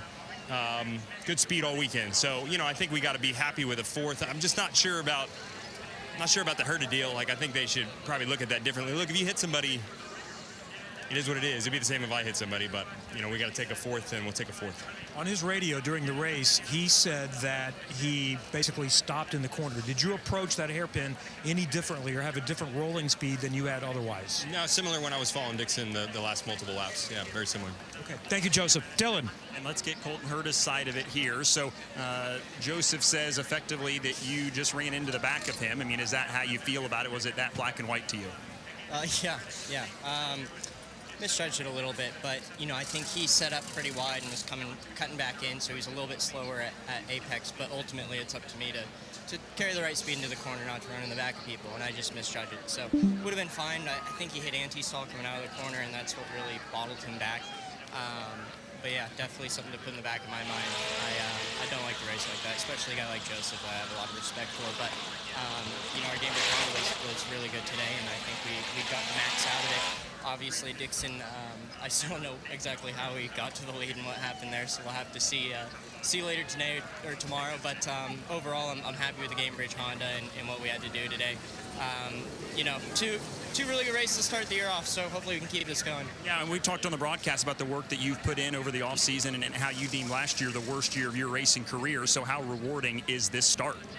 Yeah, it's exactly how we want to do it. Obviously, we want wins, but, you know, to be in the top 5 for every race, including the non-championship race this year, we just have to keep putting up points like that. And once we have the right position, that we have a car to win, and everything goes right for us, the wins will come. So we'll take it slowly. Great day for Colton Herta, finishes in the 2nd spot.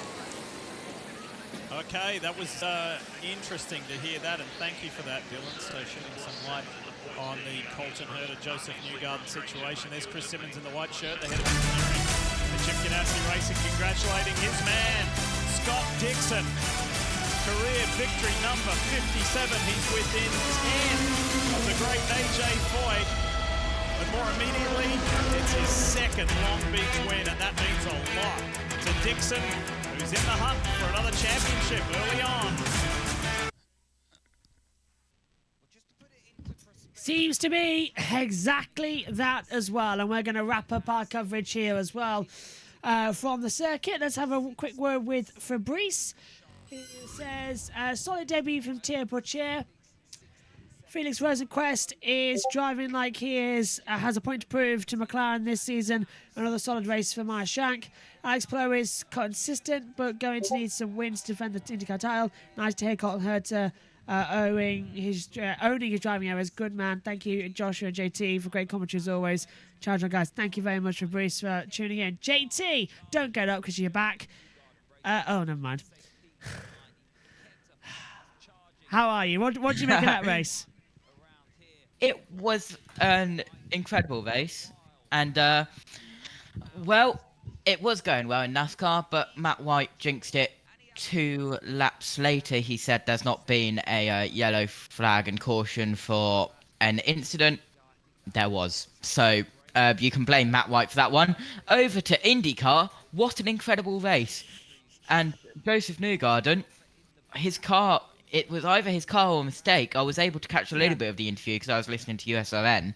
But, yeah, unlucky from Joseph Newgarden. Certainly looks like it was a difficult weekend, wasn't it, as well, going forward? Well, fingers crossed it's going to be a calm end to the year as we see the checker flags. So, next up, it's Barber. What are you expecting there before we head to the Indianapolis Motor Speedway? Barber is an interesting one, Josh. There's always some action, but then there can be some other boring stuff as well. But generally, over the years, Barber's been a good race. Excellent. Thank you, JT, for your company here today. Fabrice says, happy birthday, Josh. Enjoy the rest of your birthday and the rest of the bottle of wine. Thank you, Josh Birch, JBMotorsports team. That bottle of wine was shared with somebody and it is all gone. We went through the entire bottle. And it was a large bottle as well of wine. And I felt quite lightheaded. But we have another bottle. Are you still standing, Josh? Nice. Just about. Definitely going to go enjoy the rest of it and watch the end of the stream. Am I still standing? Just. Newgarden leads on 87 points now. 12 clear to Newgarden. Sorry, 12 clear to Dixon. Herta is 15 Dixon back. up Palou, seven. Power the top 5. Position. Yeah. Incredible. I'm not doing well. Let's get off here. I'd like to take this opportunity to thank everybody who's wished me a happy birthday today. It really does mean a lot. Couldn't think of a better way to turn 25 as well, quarter of a century, than having the Chinese Grand Prix and the Long Beach Grand Prix. 2 great races, and Talladega to watch in the background. It looks to be absolutely fantastic as well. And thanks to JT for joining me here for this one. And thanks to the whole team for the coverage this weekend, especially thanks to JT and Jess, who have done the INDYCAR so that I could go out and celebrate the birthday weekend as well. So my thanks to you guys as well. We'll see you next week when all the action starts again. But right now, go hop on with the USON boys for the end of NASCAR at Talladega. Literally was just able to do the redirect in perfect timing. Excellent. We'll see you soon. INDYCAR's back. Boy, have we missed it. Bye-bye, everyone.